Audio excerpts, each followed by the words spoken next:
everybody.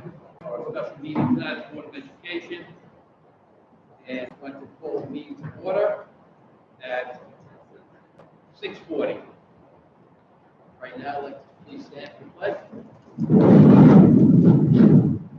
Pledge allegiance to the flag of the United States of America and to the republic which stands one nation under God, indivisible, liberty and justice for all.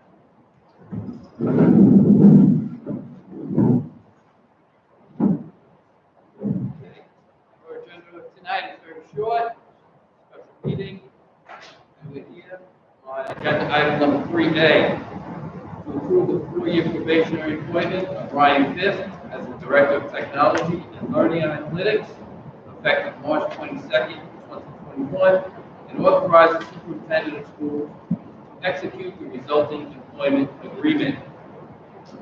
Are there any questions on the board? Have a motion to approve?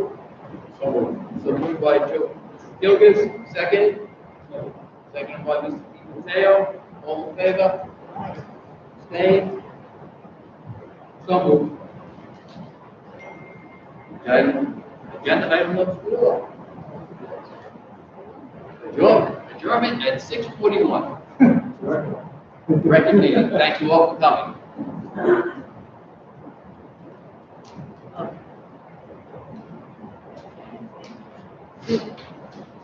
Yes, I get it.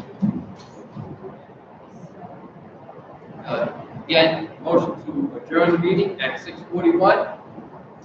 So moved by Mr. O'Hagan, second by Mr. McNally, all in favor? So moved. Okay.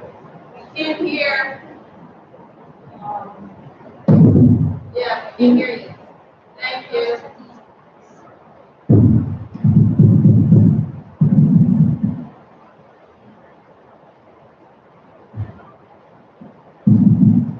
Testing.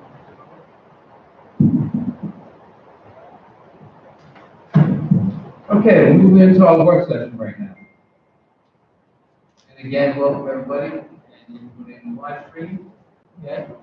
Our agenda tonight includes the following: minutes of February 9th, 2021. Any questions? Minutes of board. Okay.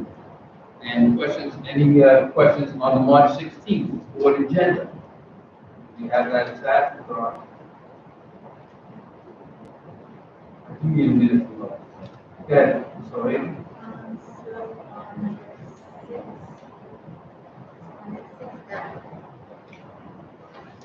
There's an hour meeting for Trump.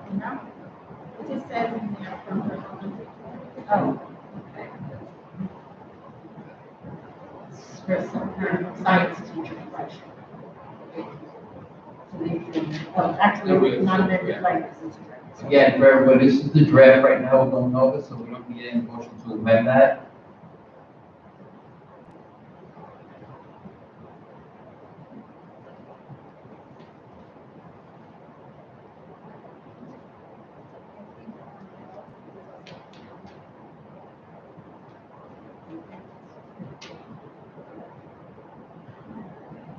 Recommendation is to remove the comma on L.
Anybody else, any questions? Still good, still looking?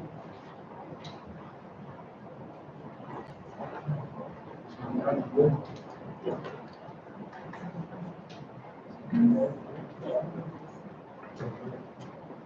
All right. Items of discussion this evening. First off, I'd like to hear from the superintendent about the return to learn for all our students who are planning to return in person.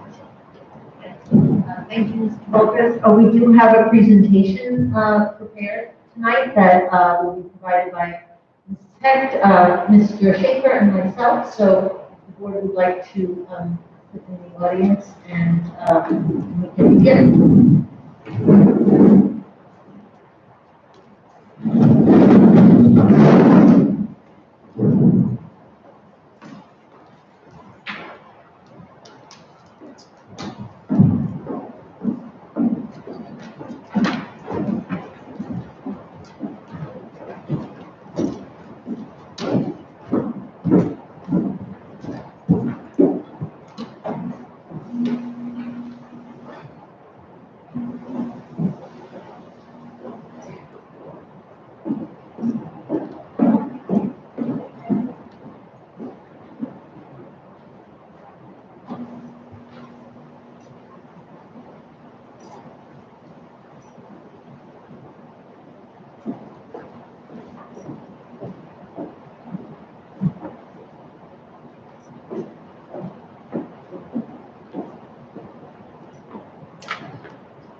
Okay, good evening, everyone. Great to see people in the audience.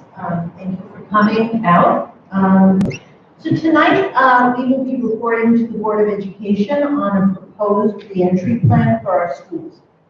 This has been an incredibly difficult year, as you all know, for everyone. And I highly commend our entire school community for their efforts in not just keeping our schools open and running, but allowing our students to learn, remain engaged, and make progress. The time has come at this point in the year for us to reevaluate our plan and look at the possibility of bringing back students full-time. We hear a lot in the news about how kids need to get back into schools.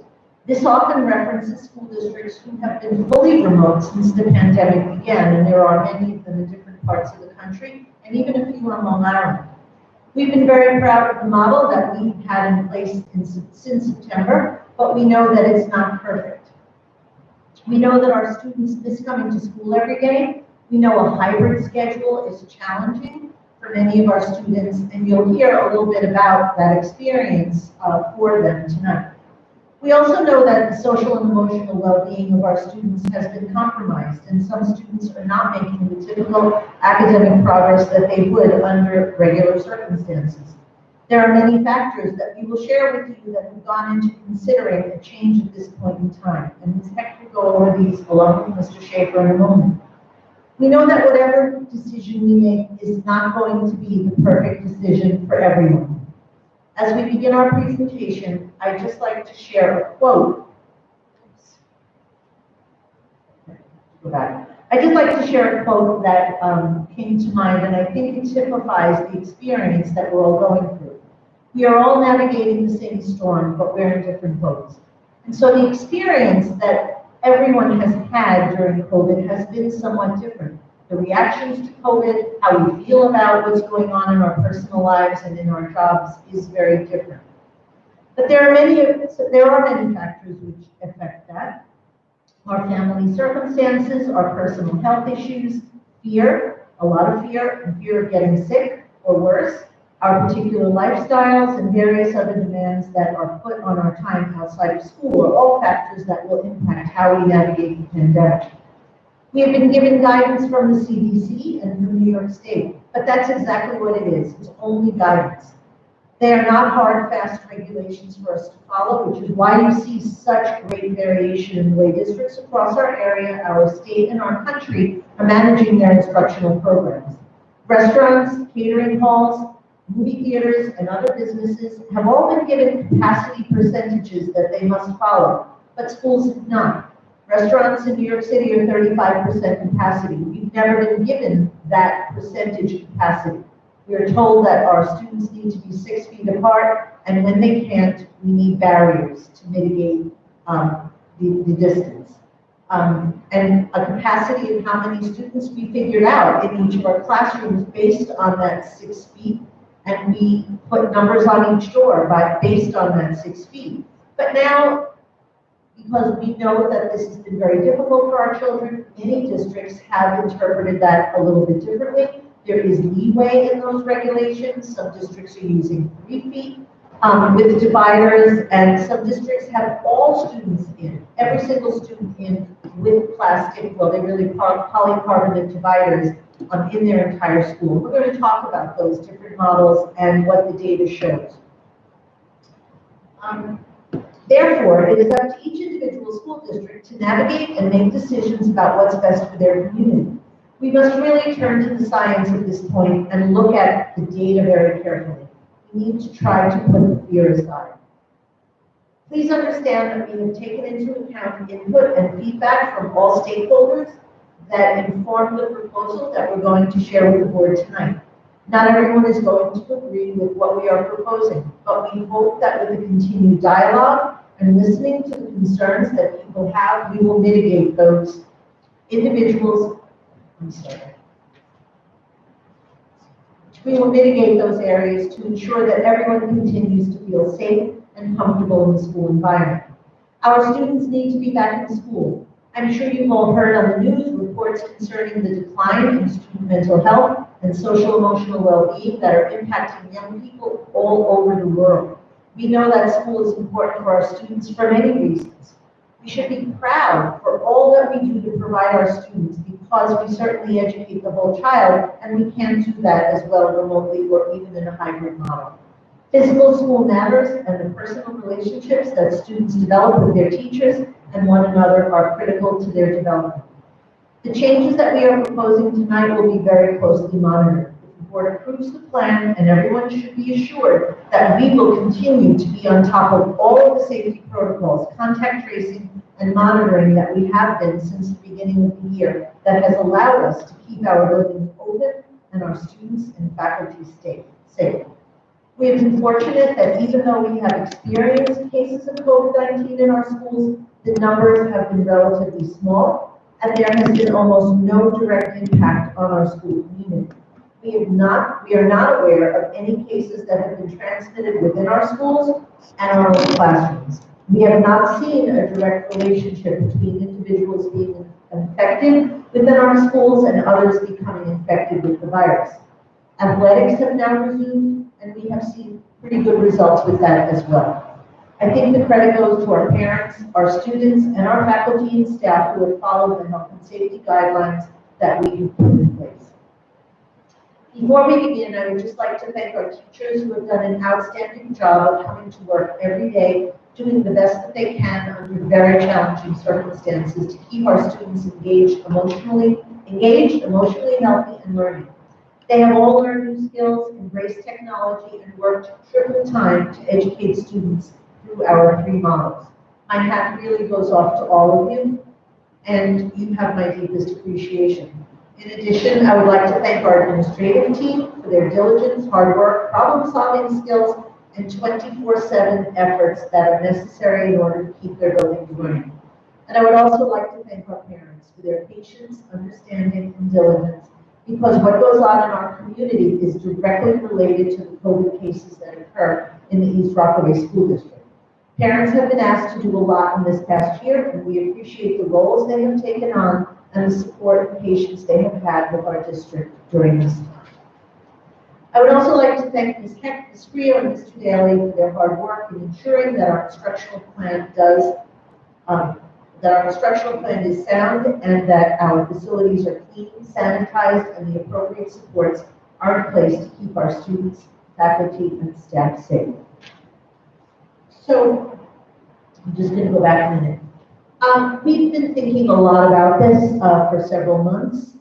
We have been looking at the data. We've been keeping our eye on the positivity rate within the county, within our area.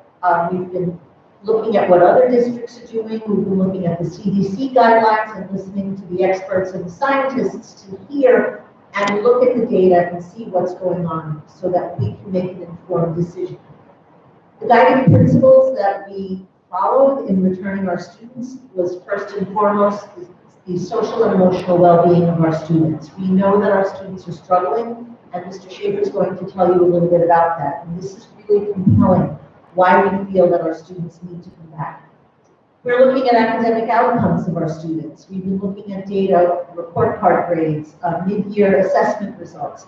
And we know that our students are learning, but we also know that they will do better when they are in school, if they are in school full-time. The hybrid model is not working for a lot of our students. Mr. Schaefer will tell you more about that because we surveyed our own students.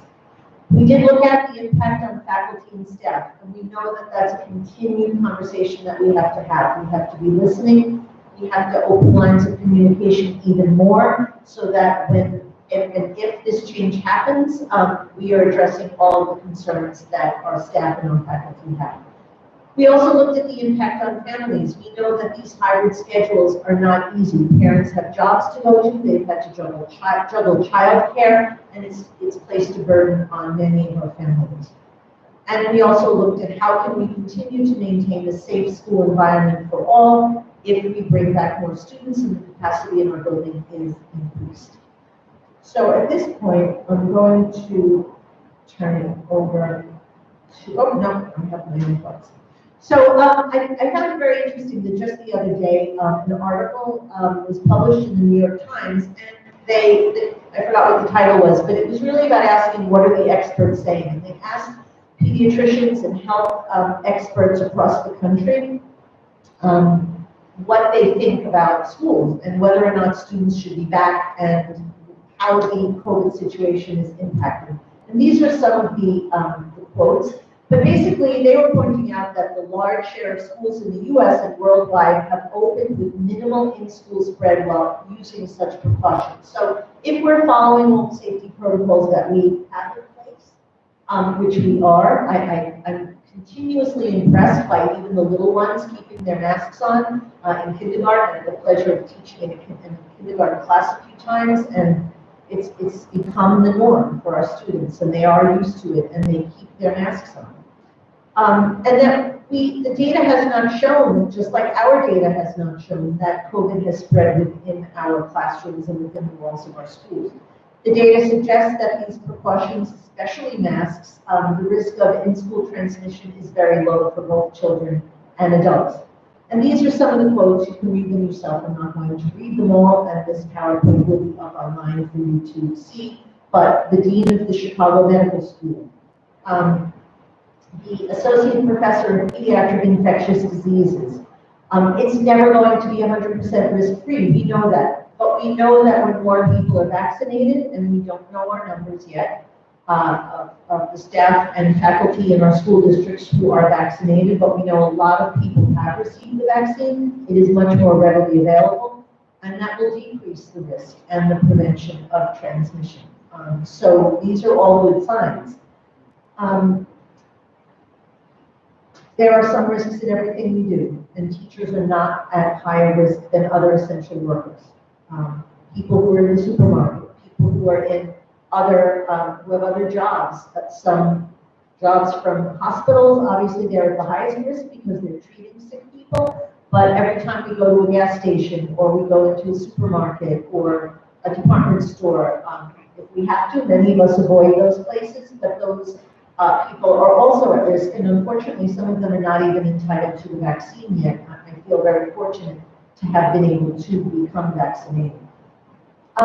There's a line of thought here that we need to trust the science more.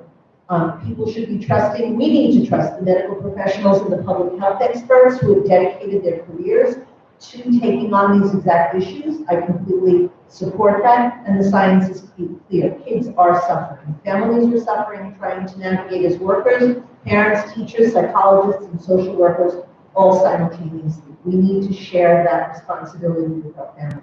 The mental health crisis caused by school closing will be a worse pandemic than COVID. We know that the suicidal ideation is on the rise, attempted suicides are on the rise, and this is really, frankly, it's terrifying. We need to have eyes on our kids so that they are with us every day and they feel supported and connected and engaged. And of course, a well-rounded and typical education is what we're used to is essential for child health and development. Very young children in elementary school age are not a driving force in community spread of COVID. Non-masked, non-distanced adults gathering indoors are. So, I'm sorry, we had that. So, I'm going to turn it over to Ms. Hecht, who's going to continue with our presentation. Good evening. This is, as Mrs. Louise said, this is a long time coming. We have been reviewing, been now in this process for a year. Obviously, a lot has changed during that time, and we are continuing to evaluate and propose possible changes for the future as we go. So why now? So we know that there are lower rates of infection, and we of course know that there are greater increases in the administration of the vaccine. We also know that there have been many successful reopenings in surrounding districts, and we'll be talking about some of those.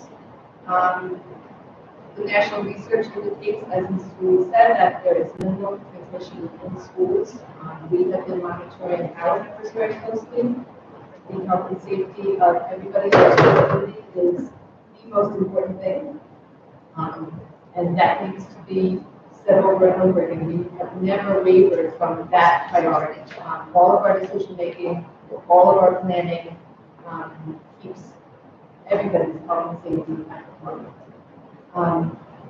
We do know that there are concerns about students not being in school, the challenges that has created, the challenges it's created for students who are in school but in the classroom in some of our primary classes. We talk about the specific grade level models and what they look like and where we want to go in the future. But there are concerns with students not being in school. Some students, we know, also are thriving. Some students have been able to manage a schedule well on a hybrid schedule. Some students are able to manage a schedule well on a fully remote schedule. They're independent learners. They have the skill set. They have the wherewithal to do that. And that's the challenge, or part of the challenge, I should say, of this whole process, is that there is not one system or one way that has worked well or works well for everybody. I have to say, in my 30+ year career, been faced with different challenges in different places at different times. I don't think we've ever addressed a situation like this that's so layered, with so much emotion, with so much upheaval in terms of structure, and so there are a lot of things to consider. But bottom line, we need to create a plan. We need to have campus students return to school on-site daily, all students, and as we've said before, not in one fell swoop necessarily, but in a thoughtful, thought-out, planned process to ensure that we are prepared for it, that this plan is prepared and set up for it, to ensure everybody's health and safety, and also for the students' transition, we're prepared in that way. Similarly, these are some of the current CDC guidelines. I'm not going to read them; they will be up on the website. Something that this Rockaway does very, very well is come together as a community. And this is not just something about the schools, and we know that, we talked about that. It's about family decisions, it's about community decisions, it's about everyday decisions that are made to ensure that everybody is safe. And there's also a lot of data to show that at this point, we are in a position to hopefully plan to move forward. It's recommended that our learning models are dependent upon the level of transmission in the community. We'll share that data in a few minutes, but we've been below 5% in Nassau and Suffolk County for the last number of weeks. And we keep an eye on that. We ensure that we're looking at all of the data points to make sure that they're driving the decisions. Schools should be prioritized for reopening and remaining open in-person instruction. There are lower incidents of COVID-19 among younger children compared to teenagers and less risk of in-school transmission due to in-person learning for older students. And so again, keeping an eye on that, and we're also keeping an eye on our numbers and our rates of transmission and how we think and know students or others are affected. So there is evidence to suggest that in-person school attendance is not a primary driver of community transition. That again is not just in Rockaway, but in the surrounding areas and across the country. And again, it's a community issue, so we all know that. So the 7-day positivity rate, as I just mentioned, for the last few weeks this week, the last 7 days, it's been 4.5% in Nassau County, 4.1% in Suffolk. And the 2 weeks prior, you can see 4% in both and 4.4 to 4.3 the week 2 weeks ago. These are just some numbers to give an idea of what other districts in Nassau County are doing. Currently, there are 34 elementary schools that are all in. Many of them have been all in, either from the beginning of the school or for a bit now. And there's one additional with a plan to change now as we move forward. Middle schools, 14 are all in. 5 have plans to change. And we do know that there have been fewer high schools all in for a lot of reasons, obviously student movement, the challenges of the high school setting. 12 more are planning at this time, so they're getting close to catching up with the other numbers. So did you mention the remote percentage? Yeah, so we also found from other districts in Nassau County the range of fully remote students, and I'll share ours in a minute, but there's a low end of 5% students who are fully remote in a district like Garden City to up to 55% of the district's enrollment are fully remote students. And when we talk about some of our thoughts in moving forward, a proposal at this point, we are continuing to consider and respect that choice of a fully remote option for those families who chose that. So just so everybody knows where we are right now and what our needs will be as we transition, when that may be.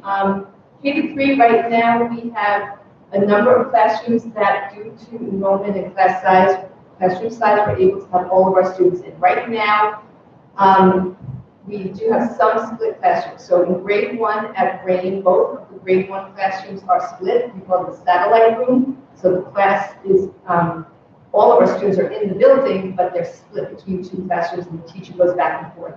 And the challenges with that are similar to an older student in a hybrid setting. The learning is really difficult when it's done through a computer. Even if you're in the same building, it's still not directly with that teacher.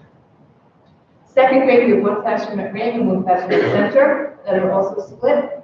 And at Center, we have 1 third grade classroom that is split. So we are talking about, when we're talking about getting students back in, we're including the students who are split in the building, so combining those classrooms that, again, students are in the building, but they're not together in the classroom. In grades 4 through 6, the students who are not fully remote are on a hybrid schedule, either Monday, Wednesday, or Tuesday, Thursday, with an alternating Friday. And as everybody understands the hybrid model, it's a difficult and challenging thing for the students, for the families, and of course for the classroom teacher who's managing the on-site learners and the remote learners. And then 7 to 12, we have a 6-day cycle, so their students are in 2 cohorts, 2 days in the building, 2 days remote, and following that 6-day cycle.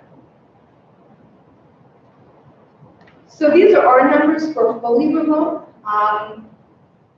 Again, we continue and respect those families' decisions for that model. And right now, district-wide, we have overall 17% of our students have chosen the full remote learning model. The numbers are very low in our primary grades, and then you can see that they increase, and some grades are larger than others. There's a list of the fully remote number, the total number in the grade in that building, and then the percentage of remote learners at that grade or that building.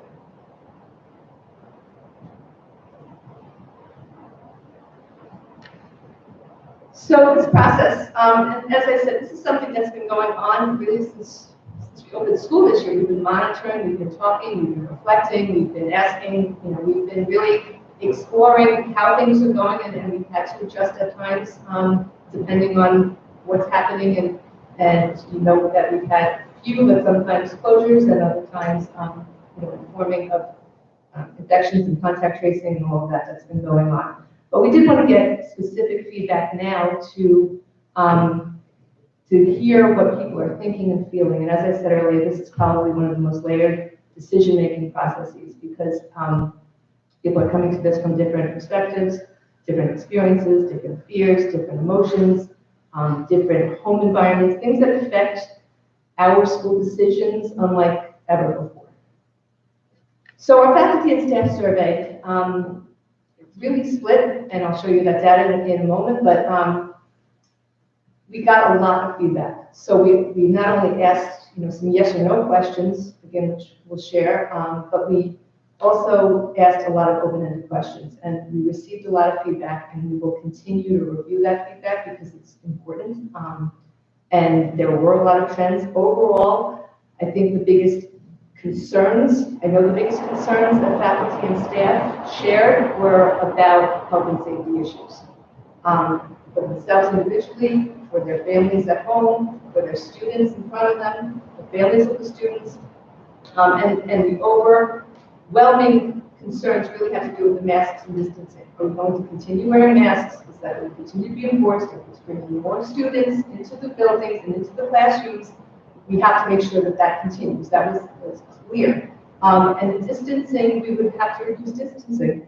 So that is also a concern. Right now, a lot of people feel and know that what we're doing is working. It is working. And so, upending that raises a lot of concerns. And that came out loud and clear in the survey. Cleaning protocols, same thing. I think there's a lot of appreciation and understanding that what we have in place right now is going well, and we have systems to address any issues as they come up.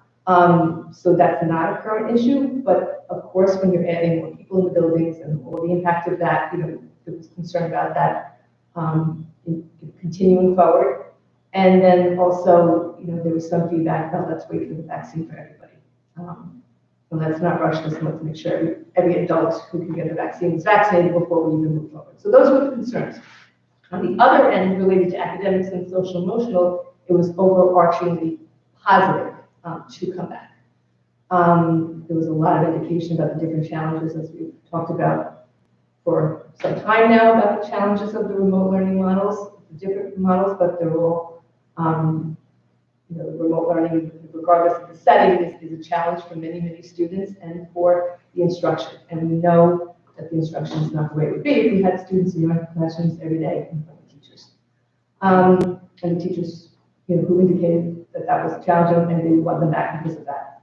And of course, the social emotional, we talked about this barriers to social interaction, the importance of social interaction, the importance of the student-to-student relationship, the teacher-to-student and student-to-teacher relationship and connection, and potential mental health concerns. And we're trying to address those things. Mr. Schaefer will talk more about the high school activities that will be coming up. We really focused on our student support staff and ensuring that they have opportunities to work directly with students, but it's still, not the same. And it's very hard to assess when there's that broken instructional environment. So here's some data on a scale of 1 to 5, being 1 the least and 5 the most. How safe do you feel coming to school? This is our faculty and staff response. There were 136 responses. And, we understand that we're in an environment where there is risk and concern, but the majority of responses were positive, that they do feel that the school environment is a safe place to be. And the next one, where it's is split, is would you feel comfortable bringing back more students on a full-time basis? And this is a hard thing to say, a definitive yes or no, and we get that. And that's why we ask for a lot of other feedback and a lot of input related to specific concerns, what's working, what's not, what could we do better, what social emotional opportunities can we provide students. But you can see there's a little bit of a tip toward bringing more students back. As I said, it's a tough one to say a yes or a no definitively. We also received a lot of response from our families. We have over more than 400 responses from our parent survey, which was open last week through the weekend until yesterday, actually probably today. And the large majority of parents, and I'll show that data in a moment, support returning students to school. They echoed a lot of the concerns, making sure everybody's masked, making sure there's distancing when possible, making sure that we are doing what we've been doing and providing a safe and healthy environment for everybody as best we can. But they also shared the challenges of learning remotely, the difficulty children were having, managing schedules, keeping up with the understanding learning, asking questions from teachers when they're not in the classroom, not having an opportunity to have that same interaction. Some of them talked about successful routines, that their children are doing okay. And that's good, and we're happy to hear that. We don't want everybody to be struggling with this. We're very happy. We think we've worked things through so that many students are okay in this, and that's a good thing. But overwhelmingly, the response was students need to be in school. And we've heard that from responses like, enough, get them back, to, when do you think they should return? Yesterday, next month, it was a very clear message that students need to be back to school. And again, we know that, and we're doing this hopefully in a very thoughtful and manner. We know it's a challenge, and I hope everybody knows that we know that. And social emotionally, students need to be together, the same things. They want their children to have opportunities to interact with their teachers, to have the school experience, and to not miss out on more than they've already missed out on. So here's the data from the parent survey. And it speaks for itself.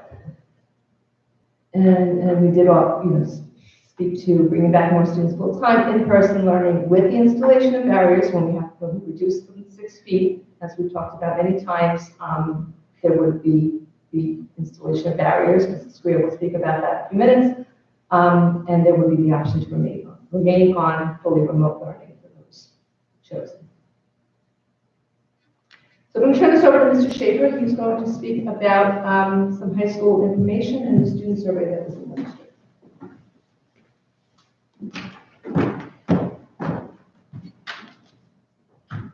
Good evening. Feels better to take that off. So I'm going to talk a little bit about some information about what our students have told us based on an SEL activity that the middle school conducted and based on a student survey that we gave to all our students last week. But I'm going to begin with just a little bit of information about what's going on within the school. Obviously, extracurricular activities are, we know, very important normally, but especially important in the current environment. And I guess we should have all envisioned us being here in March, having continuing in the model, but I'm not sure if we all really expected to be sitting here. I think we all kind of thought things would go back to normal a little sooner. So, the first couple of months of school, we were all getting our feet wet and trying to just hold things together. Then we realized we really need to move on our extracurricular activities, and I'm going to very much credit our club advisors, our grade advisors for really moving and pivoting and running fast with all of their clubs and activities, because it's been increasingly difficult, A, to get students engaged, B, to figure out what to actually do with them that's safe and they would find enjoyable. But we have accomplished a lot in a short amount of time.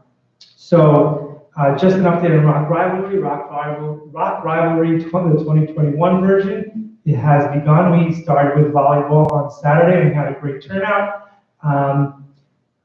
We will have a quiz bowl and sports night on the 24th. They will be a COVID versions of both of those events. And credit to our grade advisors, our overall chairperson, Ms. Farrenkrug, and our student chair people for really, we started talking about this way back in November. What are we going to do with Rock Rivalry this year? And they came up with some amazing alternatives for this year, including art interpretation, which apparently is bringing back an oldie but goodie, but it fits perfectly this year. Hallway decorating instead of backdrop, and a virtual entrance. So a lot of the spirit of Rock Rivalry will continue in a very safe, modified way. And all of the activities have been modified to ensure, obviously, safety first. And it does allow even full remote students to participate. For example, some of the art interpretation can be done on an individual basis. So a student who is full remote at home can work on contributing to their grade. And we're very excited about that. Extracurricular activities, the vast majority of our extracurricular activities are running this year. Those are the clubs that are active. I do have a summary sheet, which I left them out, so I'll go and grab it after I'm done here, that kind of details what each of the clubs have been doing. But they have been going at full speed ahead from the beginning. Some of the highlights are the art club is actually looking to beautify the building, and they've already started putting up some quotes around the building. They're going to focus when the weather gets warmer about creating murals for the building. Our Builders Club and Key Club have done a lot of community service safely within the community. The Key Club raised over $3,000 for the Lymphoma and Leukemia Society, and I'm blanking on the other charity. But they've raised over $3,000 for charity. Our junior and senior honor societies, instead of the service requirements that are required for those students, have pivoted to service learning projects, and we're going to possibly do a presentation with our students presenting on their service learning projects later in the year. Our mock trial team is 2-1, and they've advanced to the next round, so their season has not ended. DECA, it's all new crop of students, new advisor, and we just found out that they placed 3 teams placed in the top 10 in their categories. At the States, they didn't advance to the nationals, but for year 1, they did very well. So a lot of the activities that would be going on normally are going on, which is amazing. A few clubs are inactive, not necessarily based on COVID restrictions. A couple of them were just based on staff commitments, and we weren't able to run them, but we'll look to bring them back next year. But the vast majority of our clubs are running. And what's also very important is our class of 2021. Activities are ongoing for the class of 2021. Our great advisors, Ms. Beth and Ms. Castellano, have worked very hard with the grade officers to try and figure out how to honor this class. You know, last year when we honored the class of 2020, we hadn't seen them at all for months before May and June. This year, we at least have the advantage of seeing them on a semi-regular basis. So we have kept some of what we did last year and created a couple of new things for this year. The Adopt a Senior program is a carryover from last year, which is very popular, and I thank all of our community who has adopted a senior. They're looking to work with Mr. Bart to plan a senior Saturday, where the seniors can come into the building and go through a variety of different activities, whether athletics in the gym, cooking in the home and career room, and possibly figure out a way for them all to have dinner together that night. Senior Day, which is a tradition where they shadow a faculty member of their choice. So a lot of the senior activities will keep going. We do have confirmation now that we can have a senior banquet. No problem, just a banquet, only our seniors, no outside guests, no students from other grades. The Stuart Manor Country Club has given us their regulations, and we're actually going to plan a separate junior banquet for the junior class.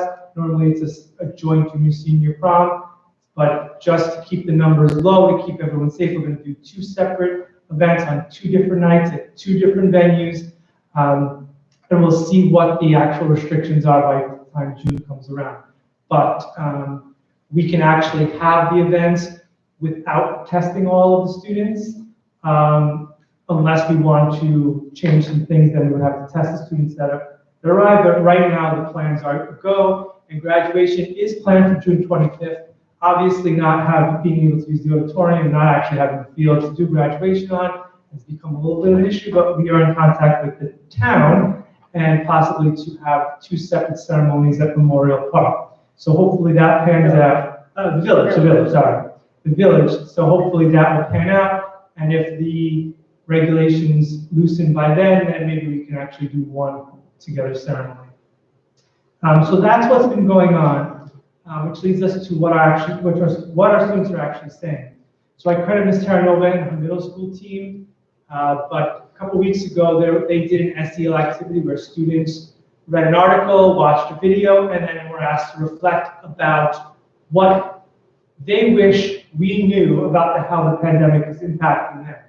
And this really allowed teachers, and Ms. Terranova has gone over these results with the middle school teachers. It allows teachers, administrators, and support staff to know what their life has really been like over the last year or so as a student and just personally. So there are 3 consistent themes within the responses. And you can see up there that they've been grouped into technological, academic, and social emotional. And I think this is, I think it's very telling to us. I don't think it comes as a really surprise to us until you start drilling down to their actual quotes, which I'm not going to go into now, but there are a lot of things that are continually weighing on our students, and these are, at least in this building, the youngest students that we have, and the least independent students we have.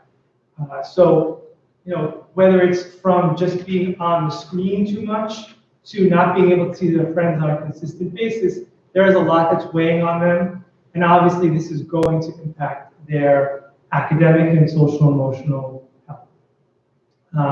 So a lot of these things we've been hearing and we've addressed along the way, and we have plans to address them within the building moving forward. We also gave a student survey, and we, based on whether the student was full live, full remote, or hybrid, it changed the questions a little, but a lot of this information is powerful. Basically, do you feel safe in the school? This is our full live students who are here every day. So overwhelmingly, our students feel safe, and that was a theme. Do you feel that being in school every day was a benefit to you? 95% of our students who are in school every day said that they felt that being in every day was a benefit. Now, these students didn't start the year here every day. Our ENL students, our inclusion students in grades 7 through 9, and a few other populations we brought back full live about a month and a half into the school year. And would you still feel comfortable coming to school every day if more students were to begin to come to school every day? And 65% of the students said yes, 30% were unsure, and a small number said no. Our full virtual students, now these numbers are a little misleading because actually this was our lowest response rate was with our full virtual students, but they were asked, is learning as a full virtual student more or less difficult or the same as the past? About 30% said it's more difficult. The rest said it's either as easier or as the same as the past. And if given the choice, the vast majority of them said they would stay full remote for the rest of the year. Our hybrid students, we had the best response rate. 91% of them said they feel safe coming to school on a daily basis. Learning as a hybrid student, 52% said it's harder than in the past. And would you still feel comfortable coming to school for in-person learning if more students were in your classes? And my eyes are going bad, but 60% said they would, and 24% were unsure. So that's the data that we have at this point. There is a lot more with the student survey that we will drill down to look at what specifically they said, because there were a bunch of open-ended questions that we asked, So we'll continue to go through their responses to see what else we can do to support our students. And that's the end of my slides. Thank you, Mr. Schaefer. Mrs. Scrio, if you could just come up and speak to what things look like right now in the classroom and what they would look like with more students being in our buildings.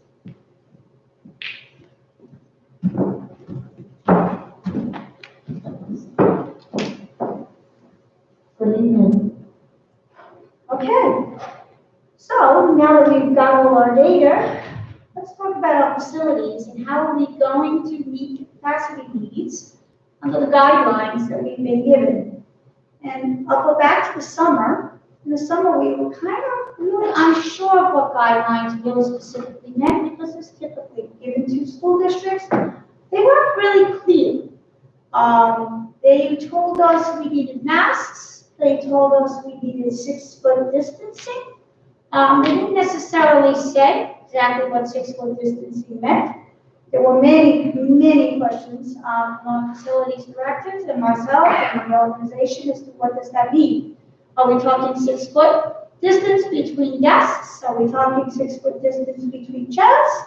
What exactly is that? Is there 6-foot distancing on center, which is another thought process, meaning from the center of the desk, of one desk, to the center of the desk next to them? Is that what 6-foot meant? And so many school districts felt that that was the understanding, that it was 6-foot on center. I could see that that possibly was what it was saying, but it wasn't clear, and I could not get a response one way or the other. So here in East Rockaway, we decided to go the safe route, and we went 6-foot desk to desk, front to back, because our concern was, what if it wasn't, and we went 6-foot on center? And then we opened up the school and found out that we were not following the guidelines. It is our responsibility as the administrators here and health and safety of the students in this building. We must follow the guidelines. So we took the safe way out. Plus, shortly after we did it, we found out that we actually were using a larger distance than necessary. Not a bad thing, but it was an extremely difficult challenge. How are we going to accommodate our students with these guidelines? So I have 3 different methods that we implemented. And this took us hours and hours and hours of thought. Mr. Daly and I, we moved desks, we sat in classrooms, we spoke to each other, we used rulers, we were here all different hours of the days and nights over the summer to try to figure out how can we do this in the most safe way for our students. So what you see here is 2 methods. We are currently using 3. I have 2 here because these are the 2 that we will maintain. Over here on this side, you see the 2 side-by-side desks. I don't know if you can tell, but there's a shield in between that protects, it's a barrier. So the 2 desks can be side by side, and there's a barrier there between the students. The aisles are separated by 6 feet. This is the, we designed this on our own. We did not purchase this. We designed it, and our facility staff and maintenance crew actually determined how to secure those shields because we felt this kept the children safest. On the far corner, you see another custom design that we made. We are currently using these in the high school cafeteria. We needed a very large capacity in the high school cafeteria because we have a lot of children scheduled to eat. So what we did there is we used the desks that are in the high school, the junior senior high school. They are 1-piece desks. And we had custom ordered 3-piece shields that went across the front of the surface and down along the side of the student's chair. And then those of you who have attended many of these conversations, you have heard me say over and over and over again that shields that are sitting on the desk, unless your child wants to sit on the desk, is not protecting or keeping a barrier between the students that sit in the chairs. And, you know, we took that very seriously. So we designed those. I had them custom fabricated so that we knew that if we put them closer than 6 feet from side to side or back to back, the child is fully enclosed by a barrier. They've been very successful. You know, we're a little hesitant. You've always hesitated when you have something designed. How is it going to work? Is it going to break? Is it going to be strong? I mean, we're in the high school, junior high school cafeteria. None of them have broken. None of them have come off the desks. It's been pretty amazing. Our children are pretty amazing. They treat everything professionally, but the fact that none of them are falling off, I give a lot of credit to the design and the fabricating. So what are we going to do going forward? We need to bring more children into the school. So we need to reduce our distancing between our desks. So what is the best way to do that? In the elementary building, we will maintain the setups that are over here, 2 desks and the shield in between. There is going to be some classrooms in which I will not be able to maintain 6 feet on center. So the district will go to 6 feet on center without barriers, which is the guidelines. But when we can't do 6 foot on center, we will need to have a barrier. So in this particular situation, we may need to put a barrier on the surface of the desk so that front and back is protected. In a lot of our classrooms, I will need to do this on the front row because to keep a distance between the child and the teacher's desk. And that has been expressed to me by many people here in the district, that the teachers they feel more comfortable if they had that extra 6 feet. Although it's not required, that's their comfort level. I understand that, we understand that. We will take the necessary steps to protect them. Anybody who's been here over the last year, the teachers have seen me in and out of the classrooms since the start of school. I'm constantly in there pushing children's desks around, looking at what are we going to do when the guidelines loosen up, what are we going to do if the virus starts, the infection rate starts to decrease, how are we going to bring children back? And this has been an ongoing process that Mr. Daly and I have been doing since the beginning of school, although we are now talking about actually implementing that. We had to start to think about it. I mean, we couldn't just think about it last week. We had to start to say, well, how can you do this, Mrs. Wheel? Is it possible? Are our children and our staff going to be safe? And so we have spent months looking at this. So our goal is we will stick with this setup in the elementary buildings. And in the junior, senior high school, we will be using more of the 3-sided, custom-made, fabricated shields that will protect our students on all sides. It will allow us to have our aisles a lot closer and still give the protection front, back, and side as recommended. So, what is the other things we think of? Cleaning. Cleaning has been a significant challenge here in the school district. We have done everything possible to try to limit the cost to the taxpayer. Hiring personnel is a recurring cost to the taxpayer. So we give a lot of thought to that as well. We've been using our groundsmen during the day. They have been extremely accommodating. I give them a shout out because this is outside of their job duties, but they were willing to do it. They stepped up to the plate. Our maintenance guys have stepped up to the plate. Our custodians have stepped it up. There's a lot more regulations and requirements on the staff, yet they've managed to accommodate it. We've altered shifts in the morning. We've brought some of our head custodians in earlier to finish some of the cleaning because all of our instructional areas are fogged on a nightly basis. It's a 2-person process and it's time consuming. So the staff really stepped up to the plate and really put a lot of effort into making sure our students and staff are safe. If we increase our capacity, we will need to increase our staffing because right now we are maxed out. So at night we will be probably hiring some subs to work each night to address the additional shields. Anybody who's walking around this district on a regular basis, those shields are beautiful. They're spotless. Those guys are cleaning those shields. They're doing a really good job. They take it very seriously. And so I'm confident that if we were to bring more students back in, our students will be safe. We have a plan in place, should we make the decision to move forward. So, that's Thank you, Mrs. Scrio. So clearly, as we keep saying, there is a lot to consider: the physical plant, the health and safety, the instructional program. The decision will not obviously be made lightly, but we're sharing as much information, as much data, and as much perspectives as we can.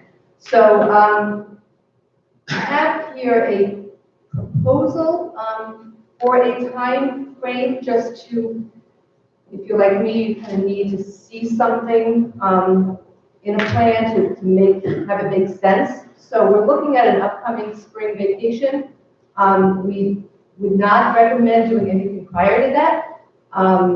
There's a lot, again, of the physical plant alone that would have to be addressed before we even are able to bring more students back into the building.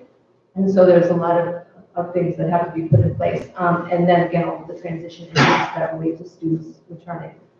But if we were to do this after the April vacation, to provide an opportunity before the school year ends to have everybody return and participate in a more typical school year for the remainder of the year. April 12th is the second week we return after the break, so allowing for that first week, letting the dust settle after the vacation. If we were to return and were able to combine those classrooms that we talked about earlier that are split within the buildings right now, look at 4th grade at the elementary building possibly, and look at the middle school 7th and 8th grades initially. There will be a lot of transition activities for those students, certainly coming into middle school, 7th grade for the first time. Then allowing a 2-week settlement period where we can monitor the situation, we can see if there are any issues that we did not anticipate, address anything that might come up, and then look at bringing back other grades during that week of April 26th, perhaps. Similarly, you have a couple of weeks of transition, adjustment, monitoring, and then have everybody in by early mid-May, potentially. With 2 options, a full daily in-person on-site learning option, or the current fully remote option. So we would be eliminating the hybrid and eliminating the split classrooms at the elementary schools. These are some of the things that would be and have been a priority for us as we continue to explore this possibility and what this could possibly look like before the end of the school year. As was just shared, additional barriers, we're reducing distance. There's no question that we would look at and install additional barriers. Maintaining all safety protocols, that has been our priority from the beginning. And there's no question that that would continue to be the priority. Adjusting cleaning and sanitizing to protocols to address that increased student population and built into cleaning, the maintenance, the management of that. Again, none of this is just an easy, quick, okay, let's bring them back next week. There's a lot of planning, and there's a lot of management, again, of the plant in order to make it happen in a safe and healthy way. Continued vigilance with contact tracing in the event of positive cases. We do know that COVID still exists and that we have to manage that and we have to monitor that, and we, of course, would continue with those protocols in place. We, again, don't know the number of adults who are vaccinated. Anecdotally, we do know that there are a number of adults within our schools that have been able to receive the vaccines, and I know the superintendent is exploring ways to get the district to participate in that facilitation of getting more vaccinations to those who need and want them. and then maximizing the environmental considerations that be impacted by these changes. So the next steps, obviously, is to speak with the Board of Education first. That's to find what the direction will be. Meeting with faculty and staff, communication is incredibly important, and as much as we try to do that, we know that it's always a challenge, and we continue to work on that. Organizing meetings with the physical class, again, we want to make sure that the environment is set up in a way that is secure and safe and provides the safest possible return for all students and for everybody else who's in the buildings, of course.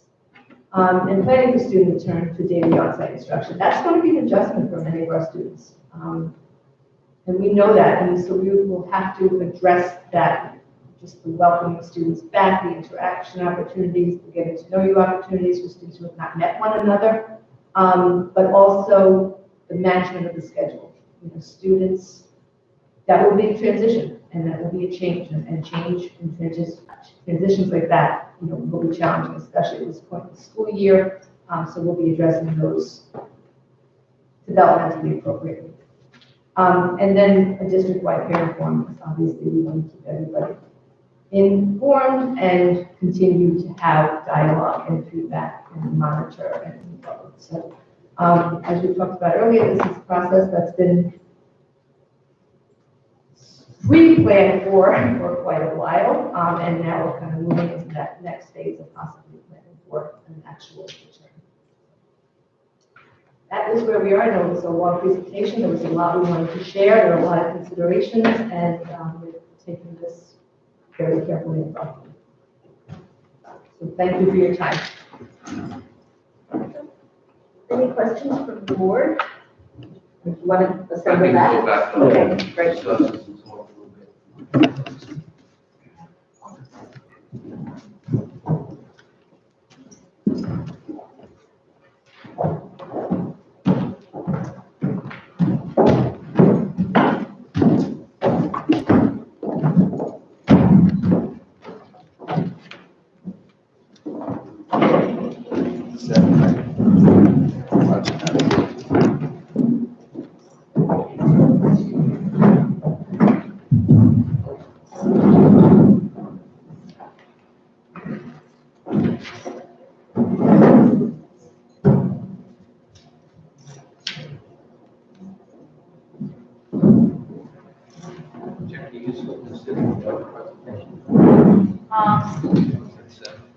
Yeah. 7. What? 7. Right, well, let's see what this does again. It's all the so.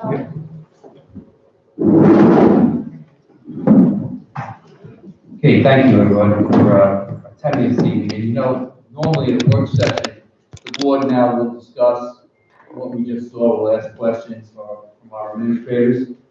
But I just want to deviate because COVID is so much different than everything else.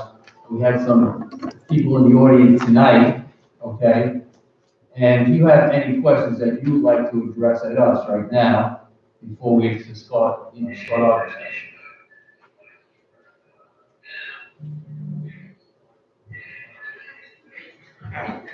Everybody's good at it. Okay, good. Thank you for that. So, members of the board, we saw it the first time now, tonight. And any questions that you have that we should, look at and discuss and direct? I think the timeline is something that we should try to push ourselves to do the best we can. I know we have to be very thoughtful and understand that we don't want to be hasty and make those mistakes.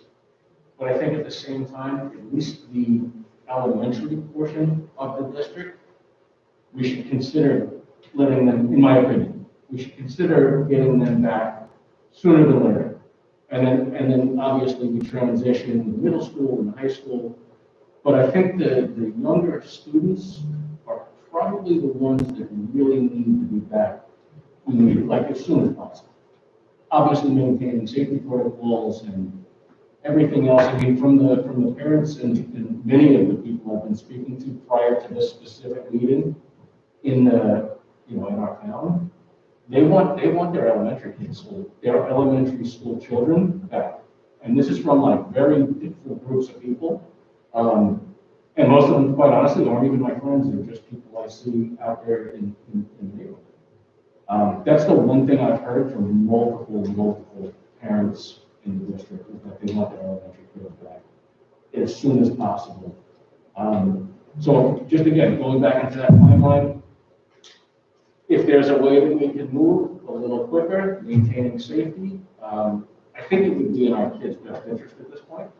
We've done a great job as a district maintaining safety protocols, the 6 feet and everything else. We've been very successful. I don't see why we couldn't move a little bit quicker to get the kids back. We leave them with what, 1 month of traditional school? Juniors and seniors. Right, we'd leave the juniors and seniors 1 month of traditional school. If there was a way to move quicker, I think it would be in our children's, I'd like to say, best interest. Again, I'm not a doctor, I'm not a lawyer, but it would be great to see them get back and get as much time as we possibly can without anyone getting sued, and be doing it the right way. Just let's try to move that time on a little bit quicker if possible. So I think just one of the factors are ordering the barriers, and I know Mrs. Frio has been working on that. We have that ready to go to move forward with. That is probably the first concern, that in terms of timeline. Well, we have the money, we're able to pay for them. We are getting back the money from the town of Hempstead, which covers all of the COVID expenses we've had so far, so that's great. And the money is not the issue, it's the time to have them fabricated. So as soon as we can get that fabrication, and then, the other consideration was to allow people time to get vaccinated. And so we hope that, I've been in touch with Mount Sinai South Shore Hospital. We have been on a list waiting to connect with them, to partner with them so that they would vaccinate anyone who is not yet vaccinated, and hopefully March 16th, they are going to allow us to have our teachers, we would make the appointments for the teachers and send them over a spreadsheet, and then all our teachers and staff were not yet vaccinated and wanted to be, would be able to be vaccinated then. Those were 2 factors that we looked at, and so. It makes a lot of sense. If we can move those things along, we certainly can. I also, in terms of the surveys, and it was amazing to see how many parents in the district, took part in that survey. It's probably the largest response we've had. Yeah. Maybe just throwing it out there, maybe we do another survey to see how parents feel about spending the time and money and trying to fabricate these new barriers. Just get an idea of, do they feel that the barriers are 100% necessary at this point? Just out of curiosity. I think one of the things you have to think about there too is you want to make sure that the teachers feel comfortable as well. Well, yeah, that was. And I think that's that mitigating factor. Well, you ask everyone to see that. Well, actually, the guidelines from New York State say we have to be 6 feet apart or have a barrier. So we can't be flexible on the barriers. Yeah, we have to have them. Right. They don't say how far the barriers have to be, but they say 6 feet, and when 6 feet is not possible, a barrier. One question to piggyback then with the elementary school. We were bringing back 4th grade, up to 4th grade, then 7 and 8, then 2 weeks later, 5 and 6, and then so on. Why are we bringing elementary back first? Is that not to overwhelm the buildings? Or why wouldn't we go up to 6th grade the first round and then bring 7, 8, 9, 10 back the second round? Well, I think that the data and the information we've had from our 7th and 8th grade students is pretty compelling. And because the fabrication of the barriers is going to take time, we expect we would get them in. We don't want to wait to get them all in, to place a large order and get them all in. So as they come in, we'll be able to move and install, because we have to install them. And that's another kind of barrier, is the manpower to get those put in. We'll do it at night, we'll do it on the weekend, which will be overtime, but we can cover that. And we really felt compelled, Mrs. Terranova, Mr. Schaefer, our administrators have been really integrally involved in these decisions, and we're very concerned about their well-being. I know Mrs. Hagan, you expressed concern as well about the well-being of our 7th and 8th grade. They're our most vulnerable age group. And so, they don't, friends are really hard for them to make. Some of them have expressed being very lonely, not having any friends. And so we're very concerned about, probably most concerned about the 7th and 8th grade. So again, a lot of thought and a lot of, we've discussed this many times over the last couple of weeks with the administrative team and considered many different options. And that's what we came up with. I think we, certainly can be revised, but I think the principals made some recommendations. That's what the need is, that's what we just was wondering why. On the topic of the barriers, and kudos to everybody, we made our own, we went out there. That was in the beginning. Now we have a lot of other examples of barriers in school districts that are out there. Many of them a lot quicker to be had in getting them over here.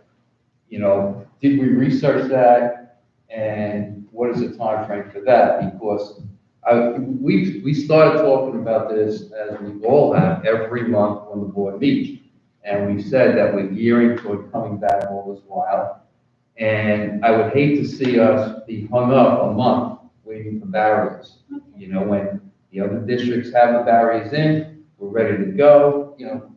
The 2 week, this is a long, to me, to see 11th and 12th grades coming back in May.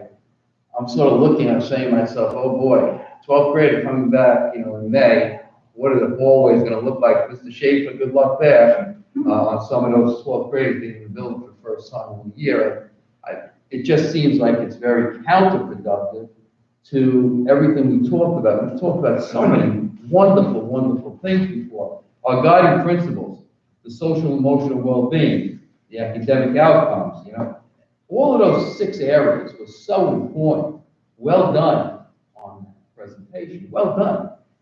Because of that, I just think that the timeline is way exaggerated. And I'd like to see something done a little faster, especially with the barriers. Okay, so let me speak because I wanted to add a little bit anyhow to your comments earlier. Barriers will take, you're saying, about 7 to 10 days once I place the order.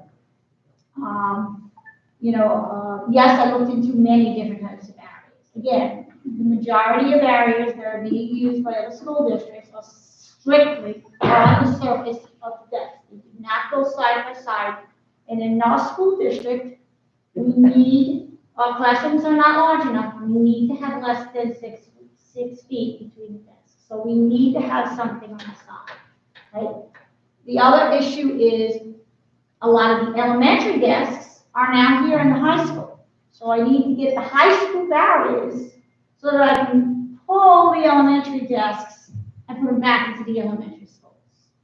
And what's different about now versus the summer is we don't have staging areas. We have staging areas in the summer. We're using those gymnasiums. We're using those auditoriums.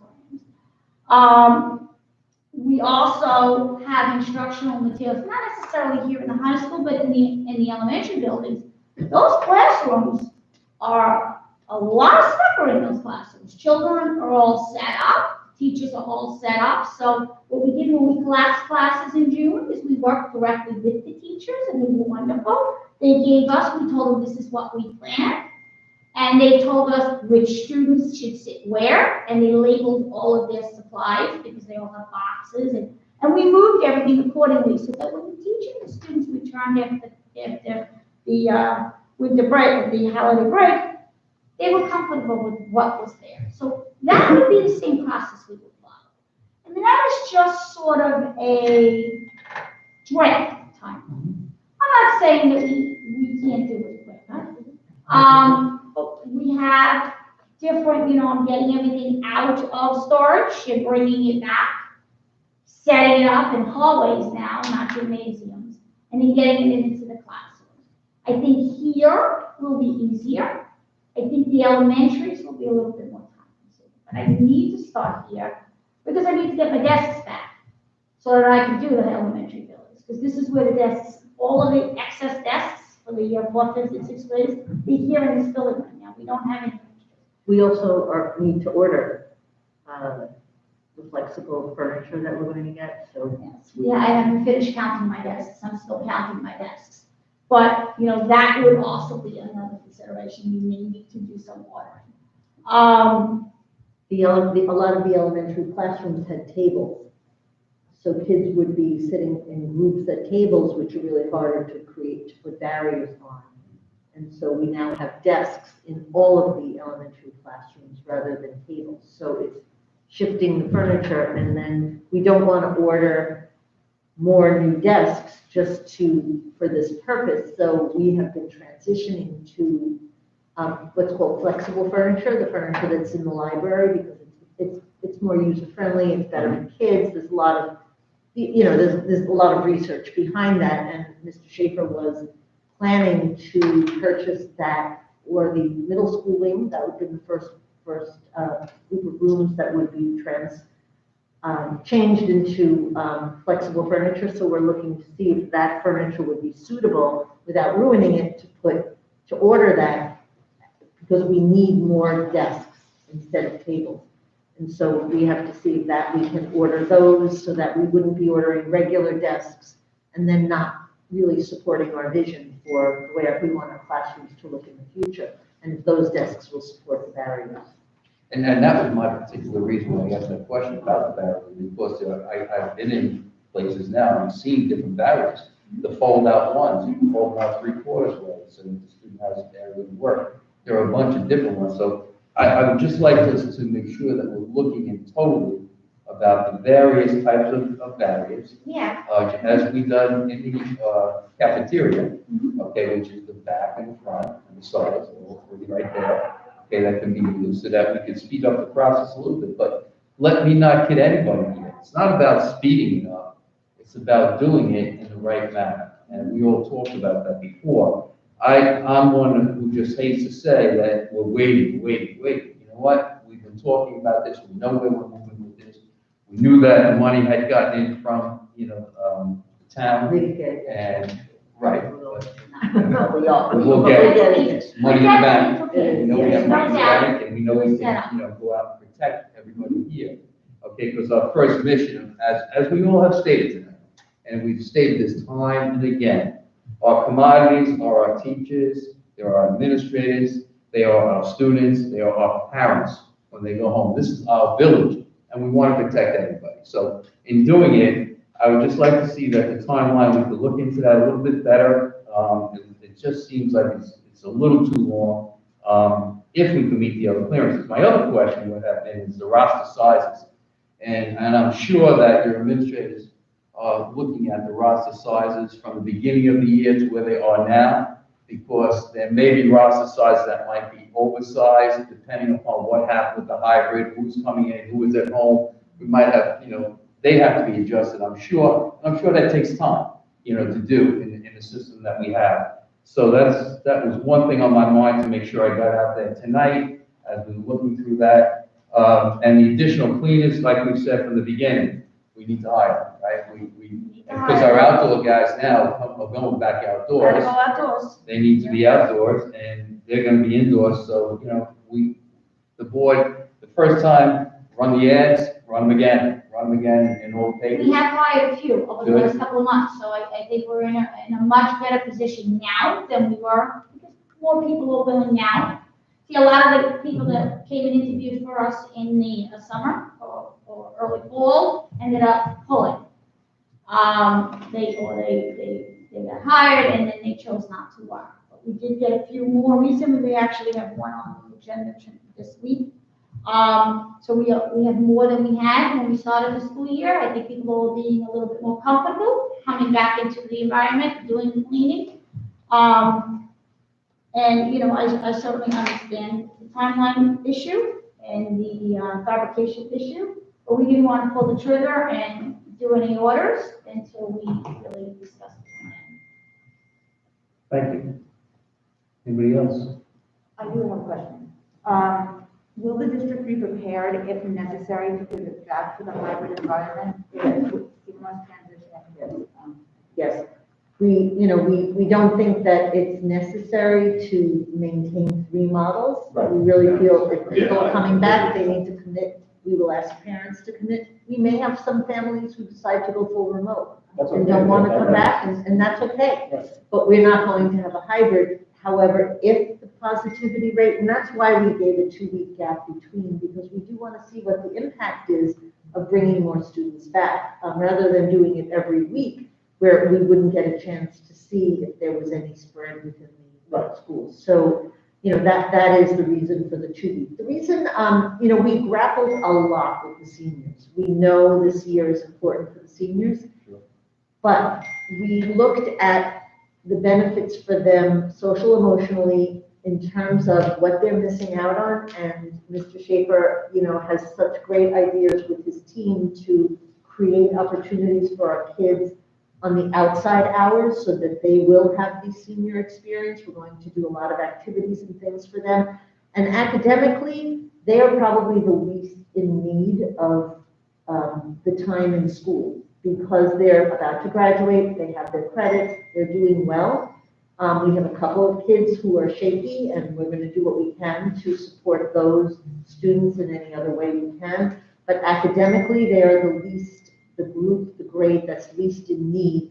Socially, I would say not social emotional, but socially, they're the group that's in need of events and activities, and we're going to make sure they have those. But academically, they're the least in need. So we did leave that, and they're more independent. The older kids are more independent, and they are more able to learn. We looked at something else we looked at would be to bring back specific children who are really struggling, kids who are failing, who have done well before. So kids who had pretty solid or average academic performance and they're failing many subjects, or kids who we know are really not doing well emotionally, their mental health is suffering. And we were concerned, can we do that? Can we pick and choose and bring a few kids back who need it? And we did that with our special ed and our E&L students because they had a classification that was different. We did find guidance, found guidance, and I don't even know if I shared this with you, combing over this last night, that said you can make decisions about bringing kids back individually, kids who really have specific needs, because we don't want parents to say, well, what about my kid? How can we bring that child back? But if we can create criteria and rationale for students, we're also going to look at that. Mr. Schaefer already actually has a list of students that guidance and his team has been generating, so we could invite those students back with feeling comfortable that it's the right thing to do because the guidance even speaks to it. So I think we need to do that as well, because we don't want to wait if there's an 11th grader who's really struggling. If it's April, we maybe want to bring those students in now, and we can do that as well. So I think we're going to look at that. We talked with Mr. Schaefer and I talked about it today. That's another great jump start. Yeah. That's terrific. Yeah, and we were concerned whether it was the right, we were allowed to do it, or somebody might challenge it legally, It's a and good idea. we actually can because the guidance speaks to it. So the one thing, and again, I know I've beat this up a couple of times, but my thought always goes to the more things we're doing with our kids, they're back in athletics, they're back in rock ride, they're back in experiences that we want them at, the social emotional. And as we all know, they're crossing over the lines, the barriers are being crossed over. And that's why, again, the more that they're not structured in the school day, and the more time they can have outside the school day, it's going to lead to these kind of problems that we've been seeing around already, coming back to the school. So that's the only reason why I keep saying that the time frame, I think we'd like to see it adjusted a little further. And I'm speaking for myself, and I'll speak guys as well. If you disagree, please let me As know. long as it's done safely, Yeah. as quickly as possible, great, as long as we're doing it safely for our children, our staff, 1,000%. And I think that the check-in points that you mentioned before are so critical. Check-in points meaning that there's a committee, and every week you're evaluating, you're watching, you're seeing the numbers, you're looking at this, you're making intelligent decisions. Do we move this next phase in, or do we hold it off a little bit? Just because we have a timeline, that's what a timeline is called. It's a timeline. You want to meet it, but again, it has to be met because it makes sense and is safe for everybody. Absolutely, thank you. Okay. Any other questions or concerns or? I only have one other question. In regard to the cafeteria and lunch concerns, with more kids coming back, more kids in the cafeteria, what are the plans for lunch? Well, we will be able to increase the room right now from 54 students. We will be able to increase it to 72. We did have an overflow set up, and 2 overflow classrooms are set up in the middle school, which will have 28 desks in each. So That are empty during the lunch period. And it is a little challenging. We do have 2 guys that come in and clean. Mr. Shaker has set it up so that the students will be moved out a little earlier than the end of the period, so the guys can come in and clean those shields off so the next period can come in. It's a little challenging, but you've made it work. The key is that juniors and seniors have gone out for lunch almost entirely, which has made things so much easier. And we also thought about maybe getting some tents and putting them, we don't have a field, but we could put some tents out on the front lawns. Kids can go out when they finish eating, maybe they could eat outside. Those would be other options that we would look into purchasing some tents that we could put up. They wouldn't be able to be used for classrooms because of the regulations, but certainly for lunch and for, when they finish eating, they could, instead of coming in here, go outside. The overflow couldn't fit. Okay, Jack, do you have the energy to do much work? Yeah, why not? You might as well. You might as well. Thank you. We'll go back out. Are you going to full screen now again? Or? Yeah.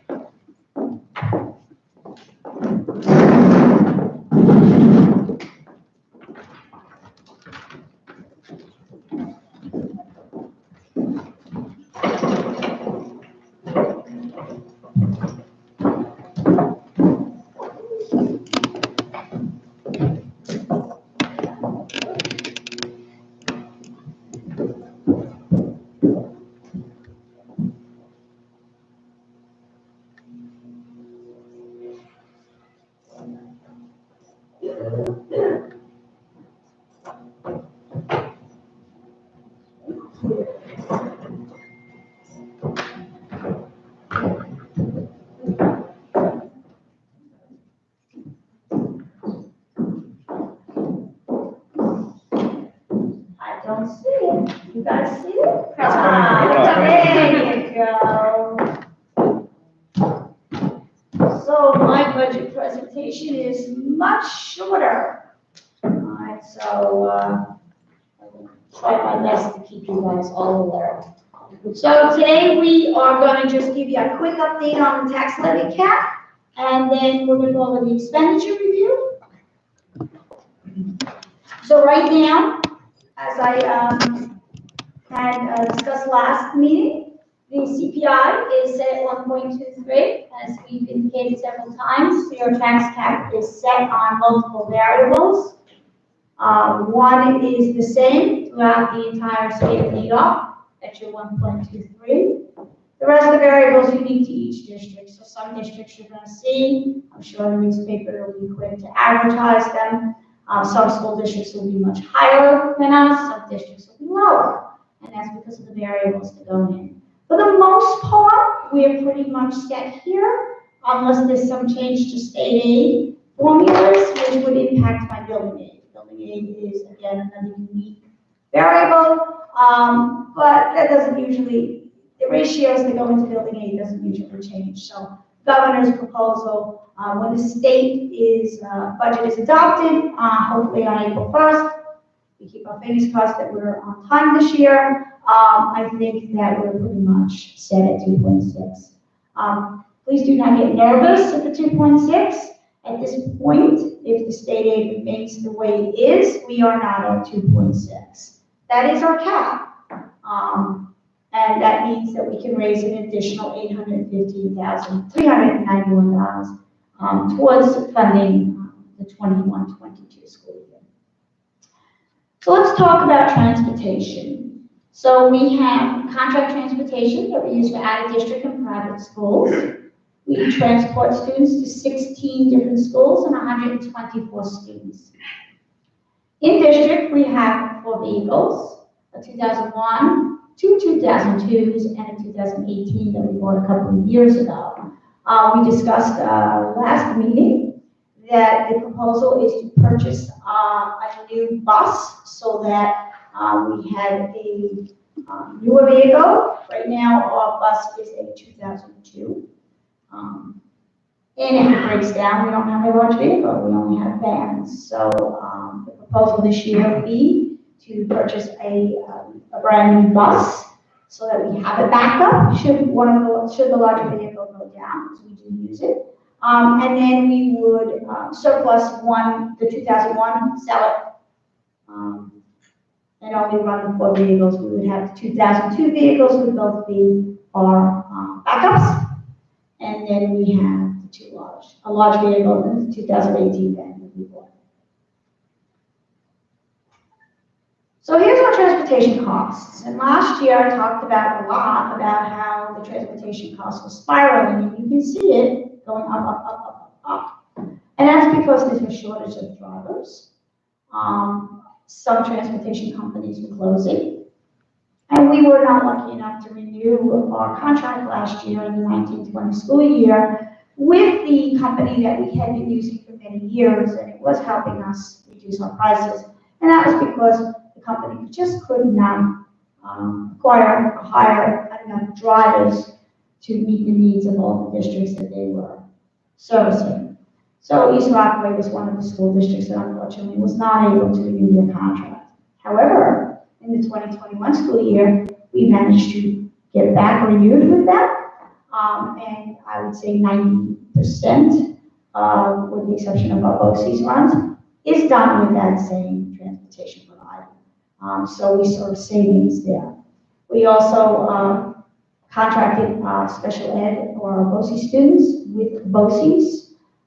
We had been doing that through a consortium bid, and it was costing us a lot more money. When I looked into BOCES, I realized that the district could save money, so we entered the BOCES group last year, and that has saved us money as well. In addition, we did a contract with Lindbrook. We have a couple of merged combined routes, and we also have a route in which Malvern drives one or a couple of our students on their trip, on their district fleet. So we did luck out this year. That transportation provider has already committed to renewing for next year, so I know that we are going to continue to see savings. Malvern has already committed to continuing to transport our students, and Lindbrook has also committed to doing shared routes. So we already have commitments from our 4 different methods that we've been using, so I foresee that this will go down. I don't want to bring it down too much. We are using more vehicles in some areas because of the social distancing. Unfortunately, I can't put as many children on a bus as I could a year and a half ago. That might lighten up next year, but I have to anticipate that it won't. Worst case scenario, we have extra money. As you can see, you see a little arrow over there? That's just because we did not pay all of our providers for 3 months of the year. So it looks a lot lower than it would have been. It would have been way up there, probably closer to $900,000 for the 1920 school year. Salaries and fringe benefits, as you can see, is $31 million. It's 75% of our overall budget. Again, you see that the 1920 is lower, and that's because there's a significant reduction due to the lack of spring sports, supervision, lack of need for substitutes, advisors, supervisors. So the costs went down. That is not a real cost. It would have been much higher than that had we operated the full year. 2021, our estimate was $30.5 million, and we are only looking at $31.055, which is a 2% budget to budget, and that is net, including our benefits. Equipment. the 2017-18 school year, we decided to bring equipment back into the operating budget. We had no budget for equipment, which was a problem because we need equipment in the school district. So we used to try and use the capital funds to fund equipment, or we just didn't buy it. So we did bring it back in 17-18. We are trying to keep it at a level amount, give or take a little bit, so that there is no real financial impact each year. Sometimes it'll go up a little, down a little, but you'll never see a drop like you saw in the 1920 school year. Again, in the 1920 school year, when the district closed, I froze all expenditures. So anticipated equipment was not allowed to be purchased unless it was an absolute necessity. And there really was no absolute necessities for equipment in the spring when school was not working. Running, so you see a significant drop. Where did that money go? That money went into fund balance. That's the money that we had set aside and earmarked because they talked and threatened about cutting off state aid. The decision here in the school district was that we were not going to cut program or excess any employees. We were going to maintain our program and do what's best for our children, and we were going to use our fund balance to make sure that that was not going to be a problem should we get a state aid program.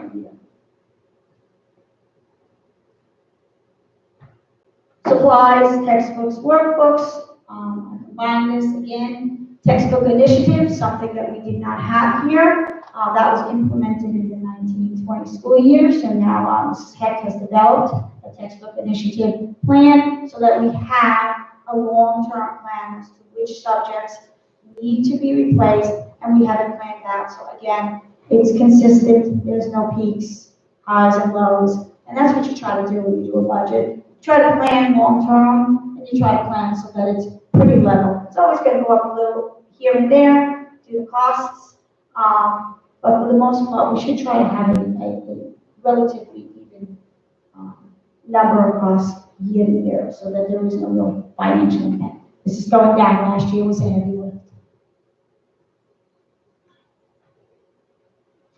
A contractual is another big part of the budget. What is a contractual? And I thought I would list some of the key areas and just point out where some of the big increases are. Because you see it's a 5% increase, and that looks like, wow, what are you doing? 5% increase. Nobody does a 5% increase in these times.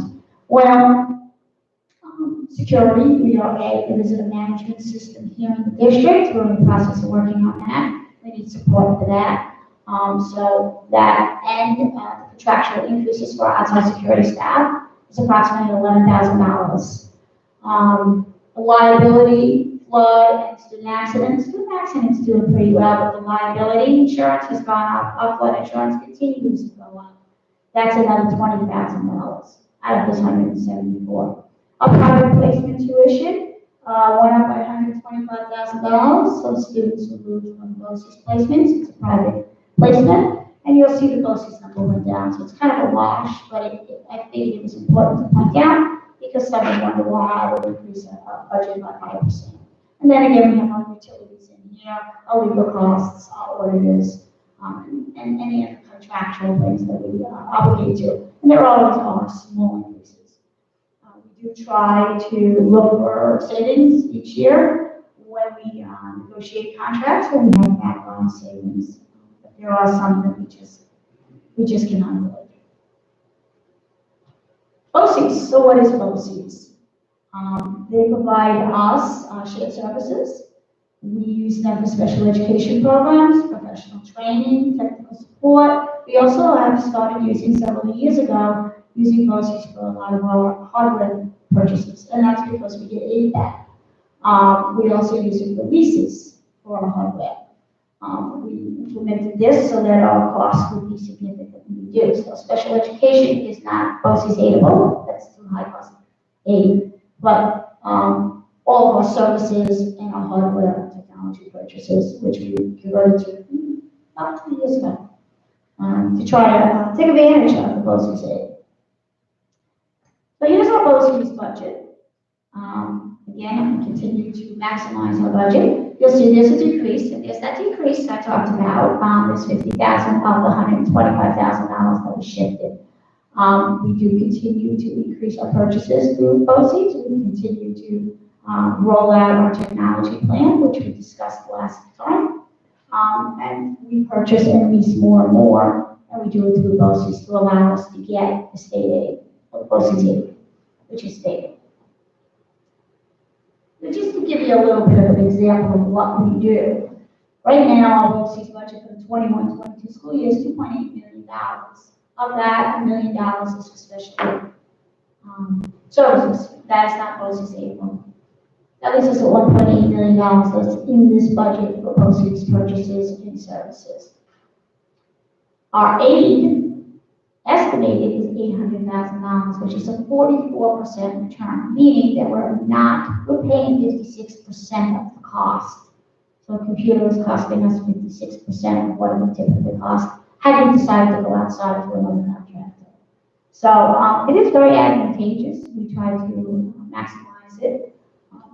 And this is, just an example of just another method that we've put into place over the past several years to bring back more money to the school district and lessen the cost for our taxpayers.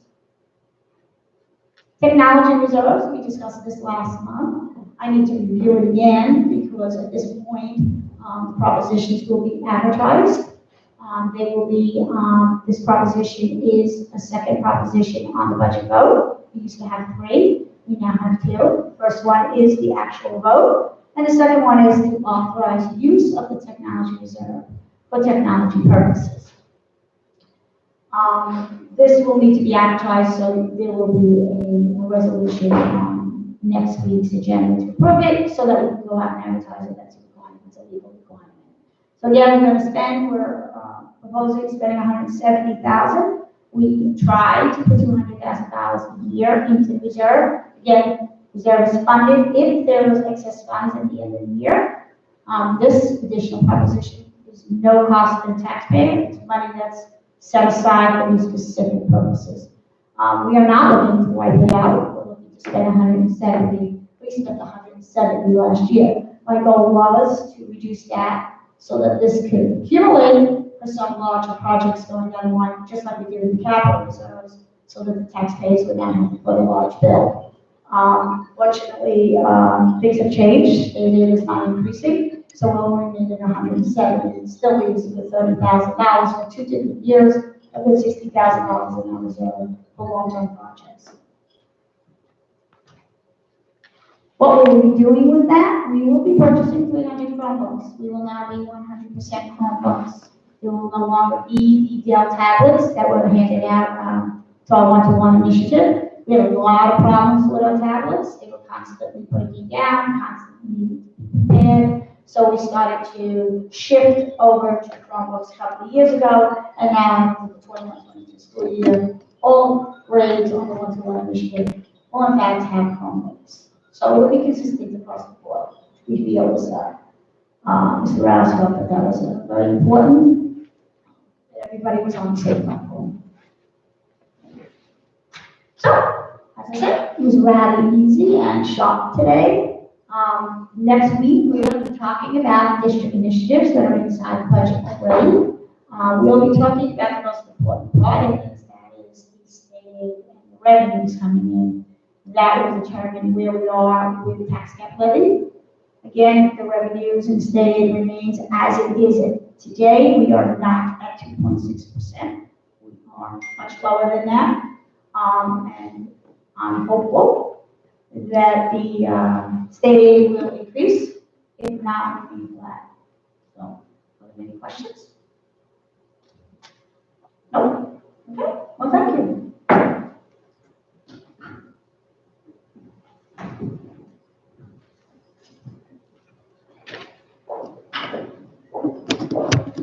Thank you, Jackie.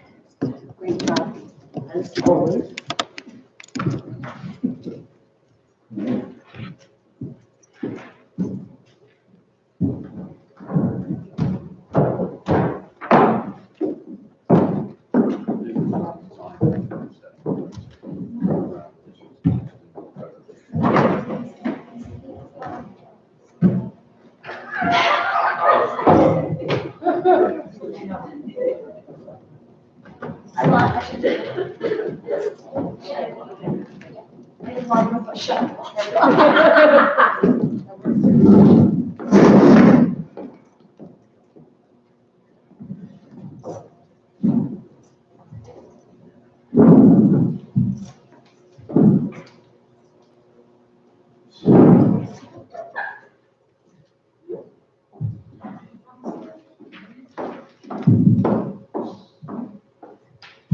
Okay, thank you, Jackie, again.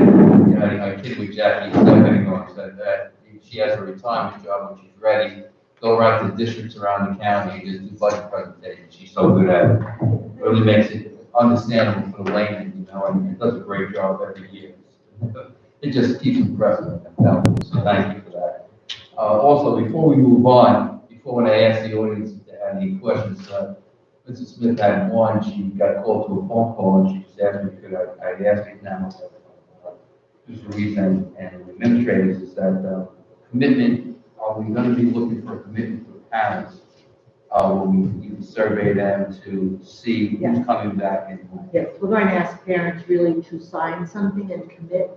One of the interesting things in discussion with my colleagues, and this obviously is a constant topic, is that districts, and I agree with this, I thought it was a great idea, are really asking parents to commit to one or the other, because we've had some flip-flopping where kids will be home and we've been kind of relaxed with it. Well, they haven't felt comfortable coming in for whatever reason, and so they went on hybrid, they went on remote that day. We really want a commitment for kids to be committed to a model and come to school every day. So not really have the option to tune in remotely because they didn't feel like coming to school that day. So it would be easier for teachers to monitor attendance and keep a consistent model. So, you know, we've been flexible with that because of COVID. Obviously, if we have to quarantine a student, we would allow them to go remote if they're quarantined because they did a close contact. But in terms of, you know, other reasons that kids may have been a little more flexible, especially at the high school level, we would really kind of ask parents to not do that and commit to a consistent model. So we'll be doing that soon, right? Yes, absolutely. Yep. Absolutely. That'll be the next thing that goes out. Probably, you know, we'll be scheduling a parent forum to explain all of that, and then following that, because I'd like parents to have an opportunity to have a dialogue, so we'll probably plan that for next week. For the parent forum, and then get parents to commit. Beautiful. Okay, moving on, school musical production. Okay, so I know the board,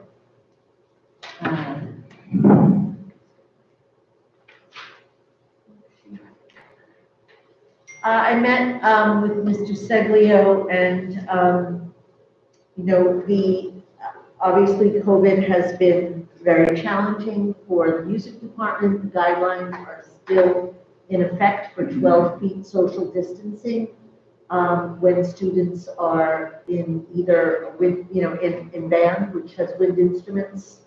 Obviously, if you're percussion, you don't have to be 12 feet apart, but most of the wind instruments in the band, and singing. It's been very difficult for kids to sing with their masks on, and either way, they're supposed to be 12 feet apart. So we did, I did get and I can send this home to the board, just an outline of what the music department has already done this year and what they are planning. With regard to the musical, there won't be a musical this year because it's just too difficult to bring all of the students together. Managing students on stage, bringing the younger kids, the spectrum of kids that would be together, the kids in the pit for the musical would be too close. They just wouldn't be able to maintain the 12-foot distancing. And we did research that while I was meeting with him. There is no change in any guidance, and that's still being maintained. However, with that said, we did discuss doing some kinds of small virtual events for some of the students who would otherwise participate in the musical.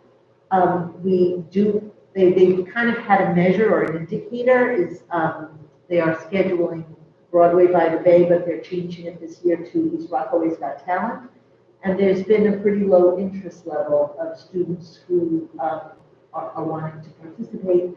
I asked Mr. Seglio to kind of look into it and see why they felt that was. I think it's just a lot for kids in terms of the effort.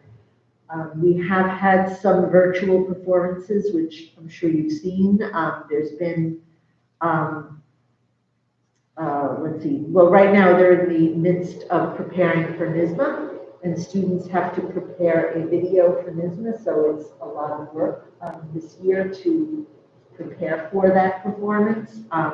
There are also a lot of copyright issues that Mr. Seglio pointed out that I honestly was not even aware of, that if we did any kind of virtual event, they posted something from our skills and achievement class online, and it was pulled down because it had some music in the background that was not copyrighted, that was copyrighted, and we didn't have permission to use it. So there's all kinds of barriers and issues, but they're looking at kind of doing, maybe not necessarily fairy tales, but small performances where groups of kids could get together, film it on a stage, sing, tell a story, and then perform it virtually for the elementary schools. So they're working on maybe 4 of those events. As I said, NISMA is taking up a big chunk of their time and preparing for this virtually. They had the U.S. Marine Band virtual clarinet masterclass the other day. Students in grades 4 through 12 participated with, we did this last year as well, with Sergeant Ong of the U.S. Marine Band. We did it for a flute class last year, I remember. We're doing a 6th grade musical orientation virtual event. The high school music teachers will host that for the upcoming 7th grade students. The East Rockaway Has Talent. I know Mr. Volpich, you were going to give me some information on the way to collect money. Yes. Yes, so right now we're going, because of the $3.95 charge through school, yeah, because this is a major fundraiser for the music department, for the music scholarships. So we will just have to collect checks, and hopefully checks through the mail. Parents can drop them off, or kids can drop them off. If we do have a cheaper way to do something electronically, that will be coming up. Yeah, we can't have the Venmo. Yeah. No, yeah, it's not. And PayPal charges fees for, yeah.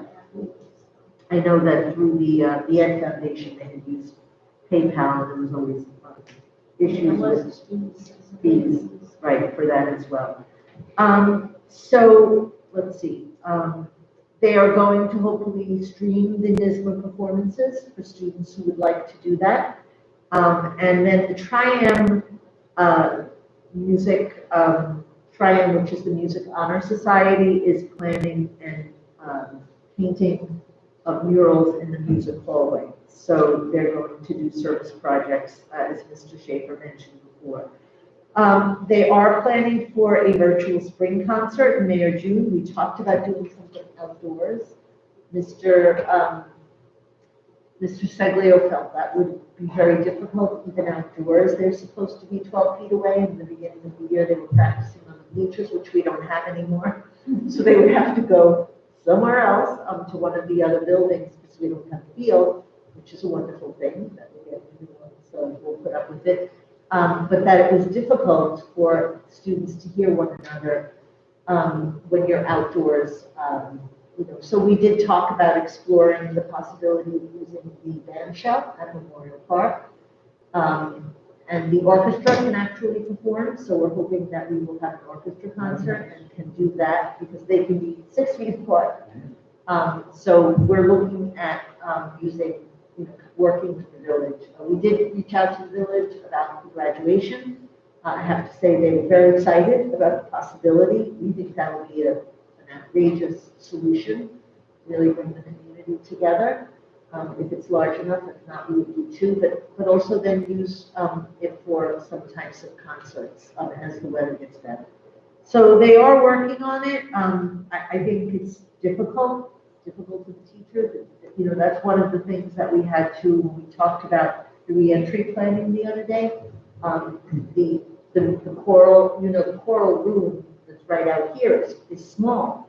And so with the hybrid model, she's able to have half the class in Now, if we're bringing all the kids back, we will probably have to go to some kids watching, some kids singing, and then kids taking turns, because we would not be able to distance all of the kids with 12 feet apart. But we did see, hopefully, at Founder's Day, the beautiful performance. Our music teacher lead replacement, Mr. He was terrific with technology, and he's working with, he stayed on as a sub, and so he's working with our teachers to develop the skills to create these virtual performances like the one at Founder's Day. So they are moving forward, and they do have activities.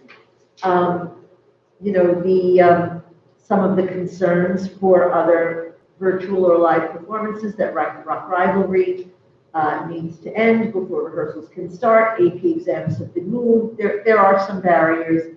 Again, the 6 feet distancing and 12 feet distancing guidelines, singers wearing masks makes it difficult to project. So again, they would have to be spaced 12 feet. And outdoors being 12 feet apart, we could try it, but you know, it's a challenge. I wish we could say that the kids could be vaccinated like the adults, and they would be able to be near one another, but you know, we don't see that happening very soon. They're not yet mixing cohorts and schedules, so I had asked about bringing the jazz band in, and I did ask Mr. Seglio to look at that, because that's a relatively small group. The concern with that was that it would conflict with athletics, and we discussed bringing that to having them rehearse before school.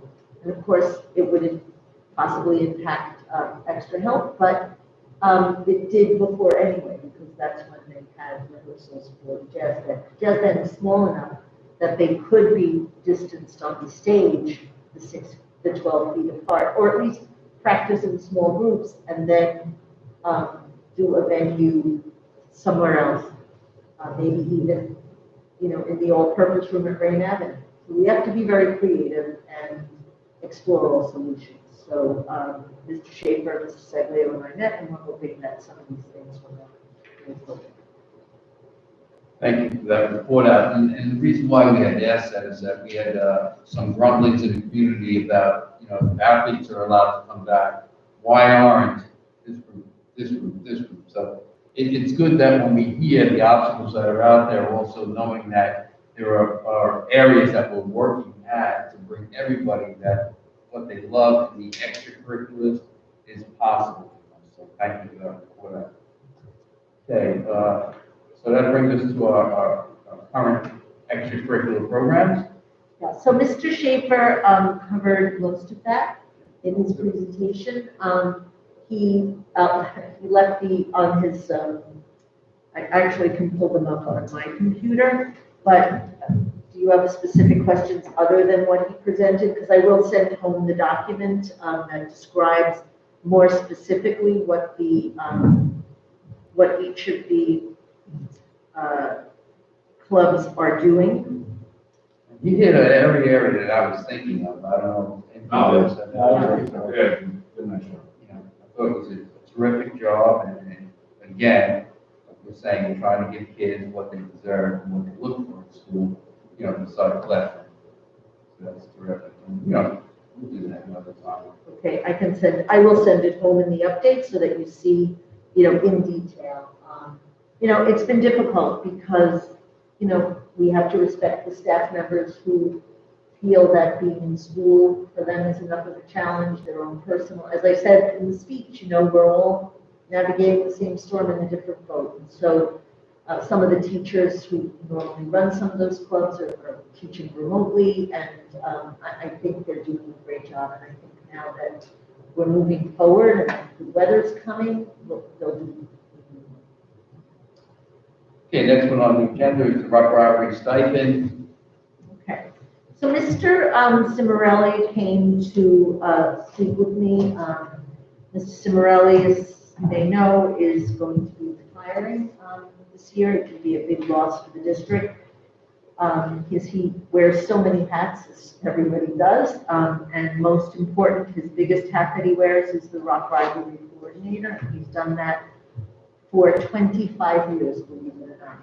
That's really amazing. And I know how hard he worked, his heart and soul. He really gives Rock Rivalry his heart and soul. Were some of you there when he was? Oh, yeah. When he was Rock Rivalry I was Coordinator? Mr. Cimarelli for senior day. Were you? Yeah. Do you have a picture? I think I probably do. I'll Okay, so find one. You Yes, should I do a was- video tribute this year. You can give me, take a picture of He was that. my guy.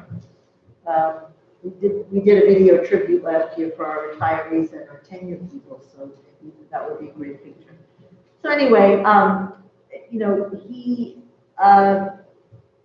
he spoke to Mr. Schaefer and then met with Mrs. Grio and I, discussing that, he's been doing it for so many years, but it is a tremendous amount of work. He's taken it on. I said to him, now you're coming to ask for more help when you're leaving? You should have asked for it so that you at least could have benefited, but that's obviously, he's somewhat selfless, I think, when it comes to Rock Rivalry. And he really outlined that there's a multitude of responsibilities that have grown over the years and feels that it would be overwhelming for one person to assume the duties that he has taken on as Rock Rivalry has evolved. We know this is extremely important to our school district and our community. And so he met with us and asked if we could possibly increase and add a stipend. We did discuss different options, and we agreed upon one additional stipend to be added in to Rock Rivalry. So there would be one overall Rock Rivalry coordinator, which is what he currently serves in. And he outlined all the duties that person would have, and then have a separate entrance and old gym coordinator, because there's a lot of tasks, reading and approving the themes and scripts, previewing and making sure the classes are working on their entrance, assist the advising with scripts, attend nightly in-school practices to monitor the progress, coordinate the microphone rental and sound system setup, take notes and give final recommendations at the Thursday night preview. As far as the old gym with the stands in normal times, the stands and the murals, coordinating the mural and stands, scheduling the workshops and the activities, ordering supplies and materials, assigning supervisors, monitoring all aspects of the activity, helping supervise when stands and murals are brought into the old gym, coordinating and supervising the backdrop, hanging in classes, bringing in props into the band room, roll up and remove the backdrops, and then arrange custodial cleanup of the old gym and stage.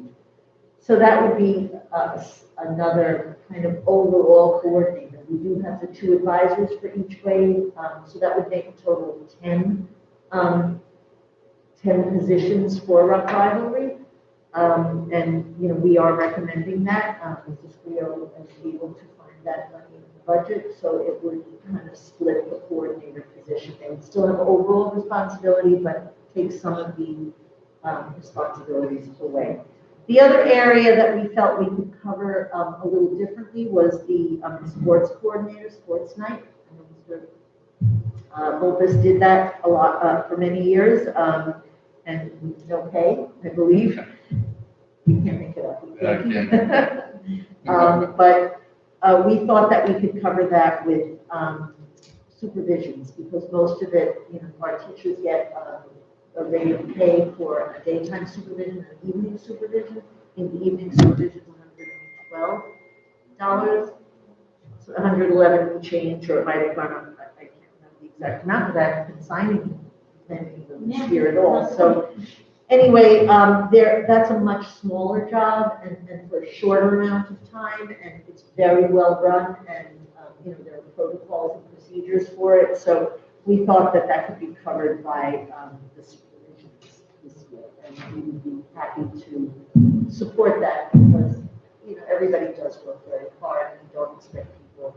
I mean, it's great when people volunteer, and they volunteer for a lot of things, but it is a dedicated task, and we want to recognize the efforts. So that's what we plan to do. With the board's approval, we would recommend action on the stipend, and the flexibility of us signing off on the supervisions does not need to be contractual. That's something we can do. Are you okay with that? Sounds good. Sounds great. Great. Okay. Thank you.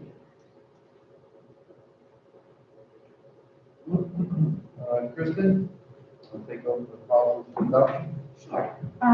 There are 4 policies that we have for adoption next Tuesday. The first one is student records, 5,500. That one was actually just modified to reflect recent state regulations implementing Education Law 2B regarding data privacy and security. So there's just some language in there that needs to be changed to reflect those laws. Stop. Any questions? Nope. Okay, the next one is 4511, textbook selection and adoption.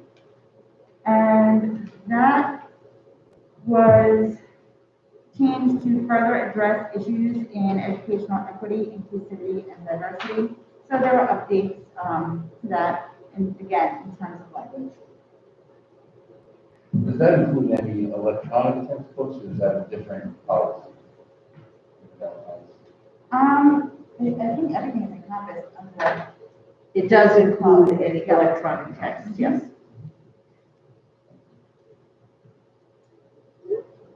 $92.40 recruiting and hiring. That too was updated to reflect equity and inclusivity. And it is addressing recruiting and hiring practices that are used by the district.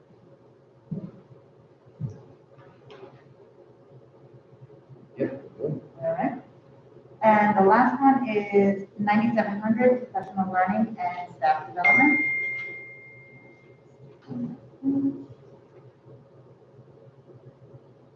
Now, I think I have a note there, we wanted, could you look at that? Yes, I wanted Ms. Heck, yes, to look at it was mostly because there were some deadlines and some new language that would need to be reflected, but there was nothing. So we're good to go? Yes. Okay. So we have modified this policy to reflect Commissioner's regulations, which changed the term professional development to professional learning, and which now requires that professional learning address culturally responsive practices. And those are the 4 policies that we have put up.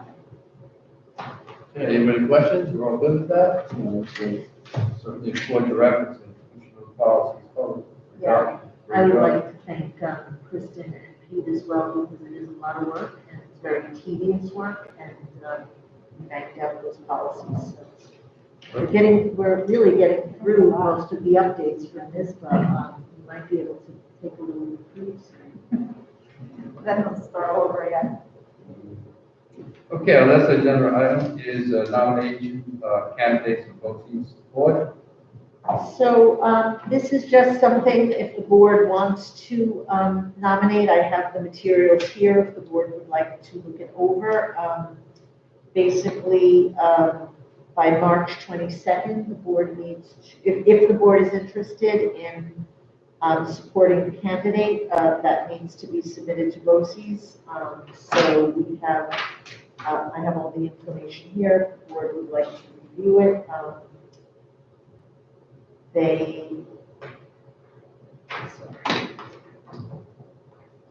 Very interesting, this is today. Usually they say, here they are, yep, they are. There are 3 seats on the Nassau BOCES board that will expire. The seats are held by Susan Bertram, Martin R. Kay, and Michael Winnick. Each seat carries a term of 3 years. So, I don't. Yeah, I'm interested in looking at that because I'll be able to do it and have a chance to review this. Usually I think they are running unopposed. So, right. Susan Bertram, Martin Kay, and Mike They didn't Winnick. have the ability to go to the board members. That's right, yeah, you would have met these people there. Susan Bertram, been around a long time, well versed, terrific. And then, That is for you, and then there's one for each trustee. With the resumes.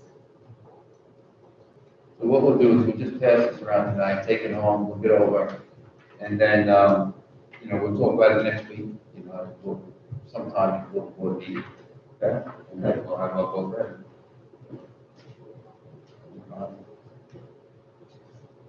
Okay. Okay. Sounds good. Okay. Any other concerns? Any other topics that we left off the agenda that everybody wants to address tonight? Okay, good. So right now, it's 8:55. So we're going to adjourn this meeting of our work session on March 9th at 8:55. Have a motion to adjourn and move back into executive session. A motion? So moved by Mr. Dan DiMatteo, seconded by Mr. Joe Gilgis. All in favor? Aye, so moved. Thank you very much, everybody, for coming out to see you. Thank you.